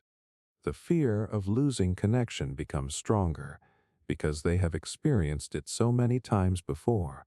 Both reactions often come from the same place: a childhood filled with repeated goodbyes. The fascinating thing is that many adults who moved frequently do not immediately recognize the impact it had on them. They remember the houses. They remember the schools. They remember the cities. What they do not always recognize is how those experiences shaped their expectations, how they taught them to view stability, how they influenced the way they approach relationships, how they affected their sense of belonging. The good news is that childhood experiences are influential, but they are not destiny. People can learn that not every connection is temporary. They can learn that stability can exist. They can learn that putting down roots does not automatically lead to loss. And perhaps that is the most important realization. The child who moved from place to place often grows into an adult who keeps searching for somewhere that truly feels like home. But home is not always a location. Sometimes it is a relationship. Sometimes it is a community. Sometimes it is the feeling of knowing you no longer have to prepare for the next goodbye. Because after years of constantly starting over, one of the most healing experiences a person can have is discovering that some things are allowed to stay. And so are they. The gifted child burden. Being called gifted sounds like a compliment. In fact, most people assume it is one of the best things a child can hear. Teachers praise them. Parents talk proudly about them. Other children admire them. Everywhere they go, they are told they are smart, talented, special, or ahead of their peers. From the outside, it seems like an advantage, and sometimes it is, but there is a side to being the gifted child that very few people talk about. A side that many children carry quietly for years. Because what begins as praise can slowly turn into pressure. As children, we learn who we are through the way people respond to us. If a child is constantly praised for being intelligent, they start building an identity around that trait. Intelligence becomes more than something they have. It becomes who they are. At first, this feels rewarding. Good grades bring attention. Quick answers bring approval. Success feels natural. The child learns that being smart is one of the main reasons people notice them. Then something unexpected happens. The expectations grow. Every good result becomes the standard. Every achievement becomes something to maintain. The child is no longer simply learning. They are performing. One of the strangest psychological effects of being labeled gifted is that mistakes start feeling dangerous. For most children, failure is part of learning. They struggle, improve, and move forward. But gifted children are often praised so heavily for being naturally talented that they begin associating success with identity. If I succeed, I am smart. If I fail, what does that mean? That question can become terrifying. Over time, many gifted children develop an intense fear of making mistakes. Not because they dislike failure, but because failure feels personal. It threatens the image they have spent years building. As a result, they often avoid situations where success is not guaranteed. They avoid challenges. They avoid risks. They avoid anything that might reveal limitations. Ironically, the very label that was meant to encourage them can end up restricting them. Another hidden burden comes from expectations.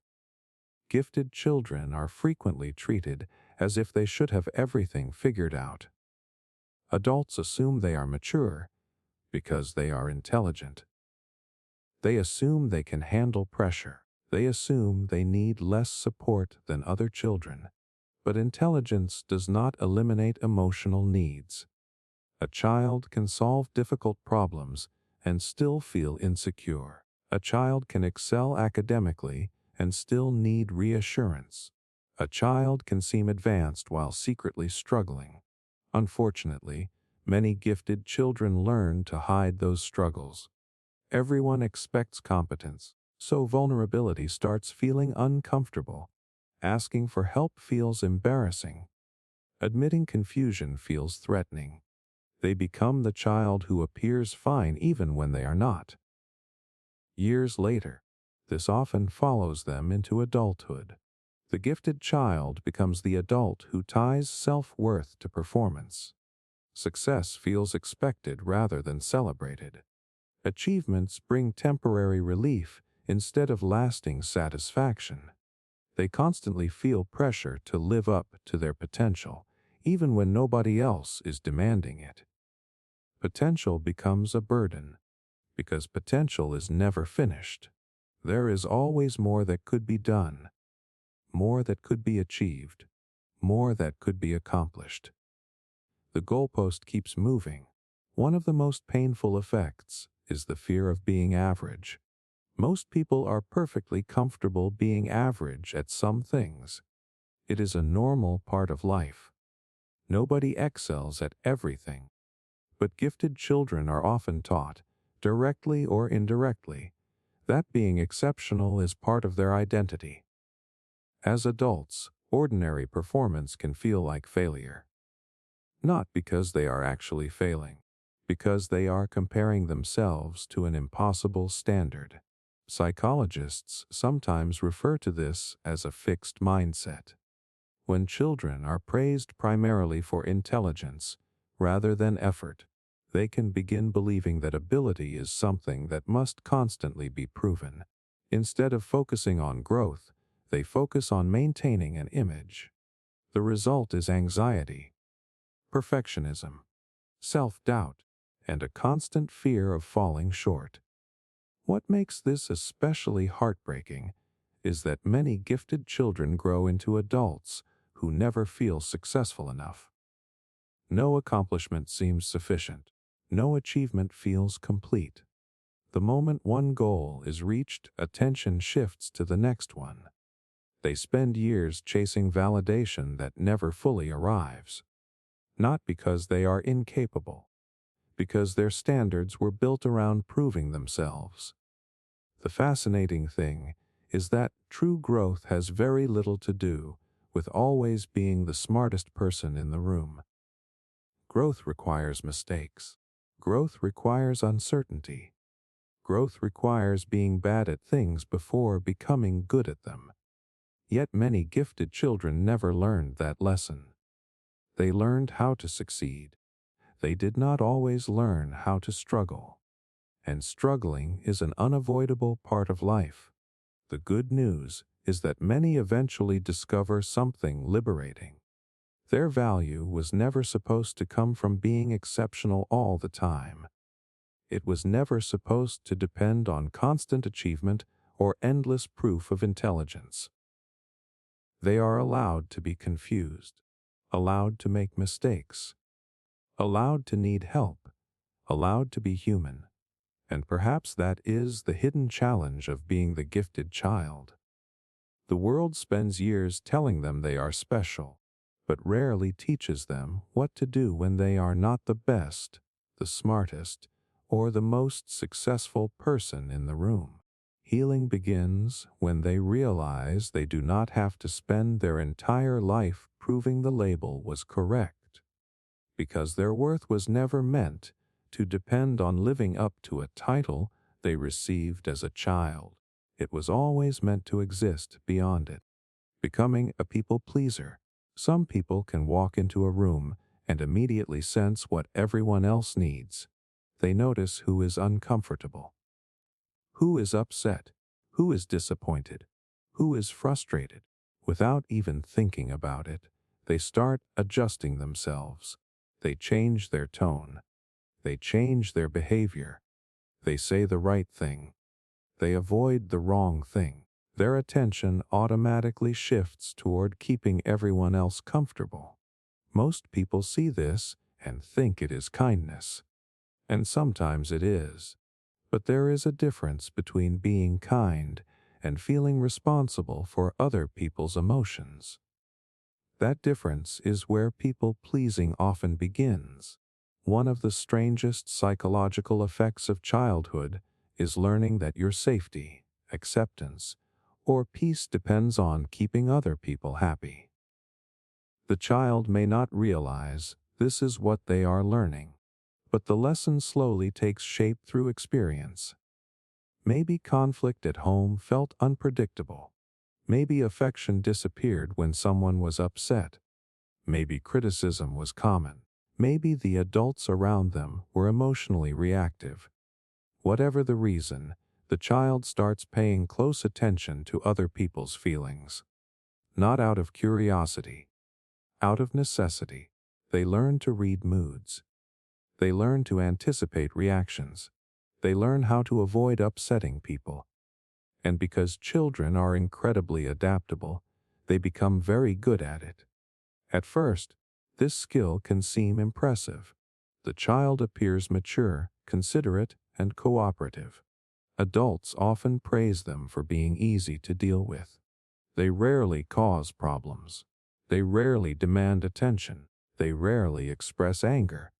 What nobody notices is that the child may be sacrificing their own needs in the process. Over time, they begin asking a different question. Not what do I want, but what will make everyone else happy. That shift changes everything. Years later, the child becomes an adult who struggles to say no. Even small requests create anxiety. They agree to things they do not want to do. They take on responsibilities they do not have time for. They tolerate behavior that makes them uncomfortable. And afterward, they feel exhausted, not because they are weak, because they are constantly carrying emotional responsibilities that were never theirs. One of the most painful parts of people pleasing is that it often looks positive from the outside. The person is helpful, supportive, reliable. Everyone appreciates them, but internally, they may feel trapped. Every decision becomes a calculation. Will this upset someone? Will this disappoint someone? Will this make someone angry? The fear of negative reactions starts controlling their choices. Psychologists often describe people-pleasing as a coping mechanism. When children grow up in environments where harmony feels connected to safety, they learn to prioritize other people's emotions. The brain starts treating approval as protection. The problem is that this habit does not disappear automatically in adulthood. The person continues chasing approval long after they actually need it. What makes this especially difficult is that people-pleasers often lose touch with their own needs. They become experts at understanding everyone else. They know what their friends need. They know what their family needs. They know what their partner needs. But when someone asks what they need, they hesitate.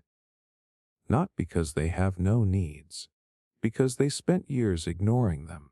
Another strange effect is resentment. Most people-pleasers do not expect resentment because they genuinely want to help others. But eventually, constantly putting yourself last becomes exhausting. The person starts feeling unappreciated. They start wondering why nobody seems to care about them the way they care about everyone else. The painful truth is that many people never realize how much the people-pleaser is sacrificing, because the people-pleaser rarely tells them. They keep smiling, keep helping, keep agreeing, while quietly becoming more overwhelmed. The fascinating thing is that many people-pleasers believe setting boundaries will damage relationships. They imagine people becoming angry, disappointed, or abandoning them. So they continue saying yes even when every part of them wants to say no. Yet healthy relationships usually become stronger when honest boundaries exist. Real connection requires honesty, and honesty sometimes includes disagreement. It sometimes includes limits. It sometimes includes disappointing people. That realization can feel uncomfortable at first, because it challenges everything the child once learned. If your childhood taught you that acceptance depended on keeping everyone happy, Boundaries can feel dangerous. But boundaries are not rejection. They are information. They tell people where you end and where someone else begins. And perhaps that is the most important lesson a people pleaser eventually learns. The child who spent years managing other people's emotions often grows into an adult who believes their value comes from being useful, agreeable, and accommodating. They believe love must be earned through constant sacrifice. But real relationships are not supposed to require the disappearance of one person so another person can be comfortable. You are allowed to have opinions. You are allowed to have limits. You are allowed to disappoint people sometimes. And you are allowed to prioritize your own needs without feeling guilty, because your purpose in life was never to become the emotional caretaker of everyone around you. Your purpose was to be a person, and those are not the same thing. Emotional distance and self-identity. Have you ever met someone who seems disconnected from their own emotions? When you ask how they are feeling, they pause for a long time before answering, not because they are hiding something, but because they genuinely do not know. They can explain facts, solve problems, and analyze situations, yet when it comes to their own emotional world, everything feels strangely unclear. They know what happened. They just do not know how they feel about it. For many people, this is not a personality trait. It is a childhood adaptation. One of the strangest psychological effects of childhood is learning to disconnect from your emotions in order to function. As children, emotions are supposed to help us understand ourselves. They tell us what hurts, what matters, what feels safe, and what does not. Over time, those emotions become part of our identity. But that process only works when emotions are allowed to exist. Not every child grows up in an environment where that feels possible. Maybe their feelings were dismissed. Maybe they were told they were too sensitive. Maybe emotional expression led to criticism, conflict, or embarrassment. Maybe nobody asked how they felt in the first place. Whatever the reason, the child slowly learns an important lesson. My emotions are not useful. So instead of listening to them, they start ignoring them. At first, this seems like a solution. The child becomes less reactive, less expressive, less vulnerable. They learn how to push feelings aside and focus on what needs to be done. Adults often praise this behavior. They call the child mature, strong, independent. What they do not see is that the child is not necessarily becoming emotionally stronger. They are becoming emotionally distant. And over time, that distance grows. Years later, the child becomes an adult who struggles to identify what they are feeling. They know they are stressed, but they cannot explain why. They know something feels wrong, but they cannot describe it. They experience emotions as vague discomfort rather than clear information. As a result, they often become disconnected from themselves. One of the biggest consequences of emotional distance is confusion about identity. Most people develop a sense of self by paying attention to their thoughts, feelings, preferences, and experiences. Emotions act like internal signals that help guide decisions. When those signals are ignored for years, self-identity becomes harder to build. The person learns who they should be. They learn who others want them to be. But they do not always learn who they actually are. This is why some adults struggle with surprisingly simple questions. What do you enjoy? What matters to you? What do you want? For someone who spent years disconnected from their emotional world, those questions can feel surprisingly difficult. Not because they lack answers, because they lost contact with them. Another strange effect appears in relationships. Emotional closeness requires emotional awareness. It is difficult to share your feelings when you are not sure what those feelings are. As a result, emotionally distant people often keep conversations focused on practical things: work, responsibilities, daily events, anything except vulnerability. From the outside, they may appear guarded or detached. In reality, many of them desperately want connection. They just never learned how to access the emotional language required for it. Psychologists often describe emotional awareness as a skill. Like any skill, it develops through practice. Children who are encouraged to recognize and express emotions gradually become better at understanding themselves. Children who are discouraged from doing so often experience the opposite. The emotional world becomes unfamiliar territory. Instead of feeling emotions, they analyze them. Instead of expressing emotions, they suppress them. Instead of understanding emotions, they avoid them. The difficult part is that emotional distance can feel normal when it has existed for a long time. The person assumes everyone experiences life the same way. They do not realize how disconnected they have become because the disconnection has always been there. Yet the effects eventually appear. Relationships feel shallow. Decisions feel confusing. Life feels strangely disconnected. Not because something is missing externally, because something internally has been ignored for years. The good news is that emotional distance is not permanent. People can reconnect with emotions. They can learn to recognize feelings without fearing them. They can learn that emotions are not weaknesses, distractions, or inconveniences. They are information, important information.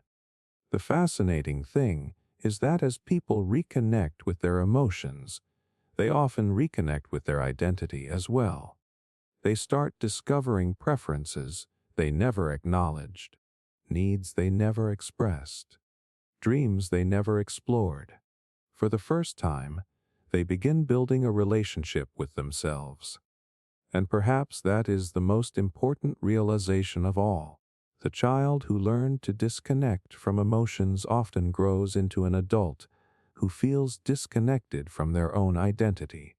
They spend years searching for clarity, confidence, and purpose. What they do not realize is that the answers are often not missing. They are buried, hidden beneath years of emotional distance. And healing begins when they stop asking who they are supposed to be and start paying attention to what they genuinely feel. Because sometimes the shortest path back to yourself is through the emotions you spent years trying to leave behind. Feeling invisible as a child, not every childhood wound comes from something that happened. Sometimes it comes from something that never happened at all. No major arguments, no obvious mistreatment, no dramatic event that people can point to years later. Instead, there is a quieter experience. The feeling of being overlooked, the feeling of not being seen, the feeling that no matter what you did, nobody seemed to truly notice. Many children grow up surrounded by people and still feel invisible. Their physical needs may be met. They may have a roof over their head, food on the table, and a family around them. Yet emotionally, something is missing. Their thoughts are rarely asked about. Their feelings are rarely explored.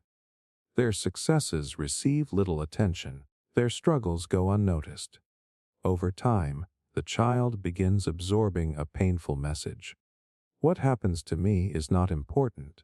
Children naturally seek recognition, not because they are selfish, but because being seen is a fundamental human need. A child wants to know that their presence matters. They want to know that someone notices when they are excited, hurt, scared, proud, or confused. When that recognition is consistently absent, the child adapts. At first, They may try harder, they speak louder, work harder, achieve more, seek attention. They hope that if they become impressive enough, someone will finally notice them. But if that attention never comes, something begins to change. The child stops reaching. They stop expecting to be seen. One of the strangest psychological effects of feeling invisible as a child is that it often creates adults who continue making themselves invisible. They hesitate to share opinions. They downplay achievements. They avoid drawing attention to themselves. They stay quiet even when they have something important to say. Part of them has already learned what they expect the outcome to be. Nobody will care anyway. The heartbreaking thing is that this belief often operates beneath awareness. The person may not consciously think they are invisible.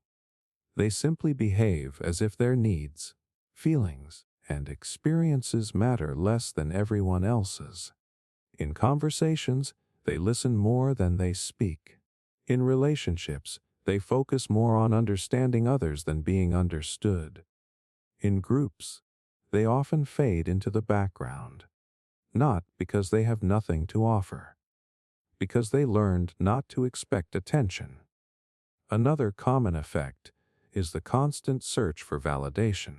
Children who do not feel seen often grow into adults who crave recognition without fully understanding why. Praise feels unusually important. Approval feels unusually powerful. Being acknowledged creates an emotional reaction that seems larger than the situation itself. The reason is simple. Part of them is still trying to satisfy a need that was never fully met.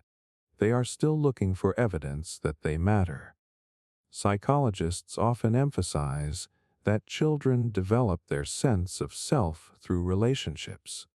We learn who we are partly through the way people respond to us. When caregivers show interest in a child's thoughts, emotions, and experiences, the child receives an important message. You matter. Your experiences matter. Your feelings matter. Without that message, self-worth can become fragile. The child starts measuring their value through external signs of importance. Achievements, attention, approval, and success become substitutes for the recognition they missed. Yet, even when validation arrives, it often does not last. Because the deeper issue was never a lack of accomplishments. It was a lack of being seen. One of the most surprising consequences appears in adulthood relationships. People who felt invisible as children often struggle to express needs. They assume others should somehow notice what they are feeling. When that does not happen, they feel disappointed or hurt. The problem is that they never learned how to ask. After spending years feeling unseen, expressing needs can feel uncomfortable. It can even feel selfish, so they stay silent. And the cycle continues. What makes this experience so difficult is that it often goes unrecognized. Many people compare their childhood to more obvious forms of hardship and conclude that they should not feel affected. Nothing terrible happened, they tell themselves. But emotional neglect is often defined by absence rather than action. The absence of attention, the absence of curiosity, the absence of emotional connection, and absences can shape people just as powerfully as events. The good news is that invisibility is a learned experience, not a permanent identity. The beliefs formed in childhood are not fixed. People can learn that their thoughts deserve to be heard. Their emotions deserve attention. Their needs deserve consideration. They can learn that taking up space is not selfish. It is human, and perhaps that is the most important realization. The child who felt invisible often grows into an adult who keeps waiting for someone else to notice them, someone else to validate them, someone else to prove they matter. But healing begins when they stop waiting. when they start acknowledging their own experiences, when they start treating their own feelings as important, because the truth is that they were never invisible. They were simply surrounded by people who failed to see them. And those are not the same thing. Living by childhood expectations. Have you ever stopped and wondered why you want the things you want? Why a certain career feels so important? Why success in one area seems to matter more than anything else? Why disappointing certain people feels unbearable? Most of us assume our goals belong entirely to us. We believe our decisions come from our own desires, our own values, and our own dreams. But sometimes, the life a person is chasing was never truly their own to begin with. It started years earlier, long before they understood what they actually wanted. One of the strangest psychological effects of childhood is how easily other people's expectations can become part of your identity. Children naturally look to adults for guidance. They pay attention to what receives praise, what receives criticism, and what earns approval. Without realizing it, they begin building a picture of who they are supposed to be. Maybe they were expected to be the successful one, the responsible one, the smart one, the athlete, the caretaker, the peacemaker, the child who never caused problems. At first, these labels seem harmless. In fact, they often come with encouragement and praise. The child receives attention when they fulfill the role. Adults talk about them in certain ways. Family members begin expecting specific behaviors. Slowly, the role becomes familiar. Then it becomes permanent. The child starts organizing their identity around expectations rather than exploration. Instead of asking, "Who am I?" they start asking, "Who am I supposed to be?" That difference changes everything. Children need room to experiment with identity. They need opportunities to discover interests, strengths, weaknesses, and preferences. But when expectations become too strong, exploration becomes risky. What if the smart child struggles? What if the responsible child wants freedom? What if the successful child wants a different path? The fear of disappointing people can become stronger than the desire to discover oneself.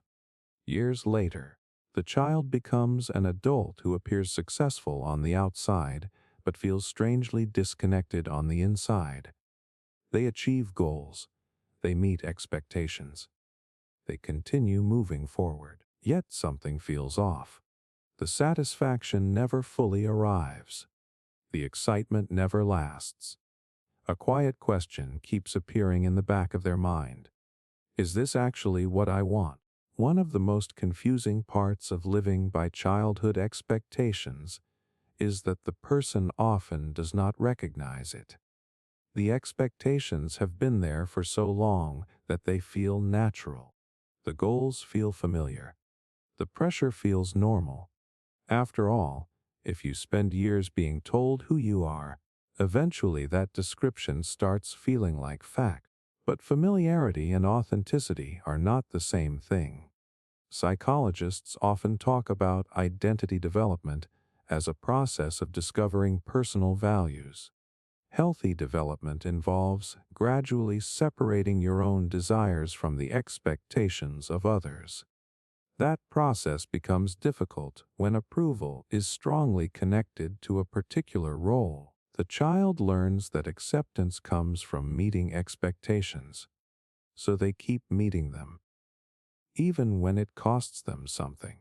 This often creates adults who are incredibly accomplished, but surprisingly uncertain about themselves. They know how to achieve. They know how to perform. They know how to make others proud, but they struggle to answer simple questions. What excites you? What matters to you? What would you choose if nobody else's opinion mattered? Those questions can feel uncomfortable because they force the person to look beyond the role they have been playing. Another common effect is guilt. Whenever they consider a different path, guilt appears. Whenever they disappoint expectations, guilt appears.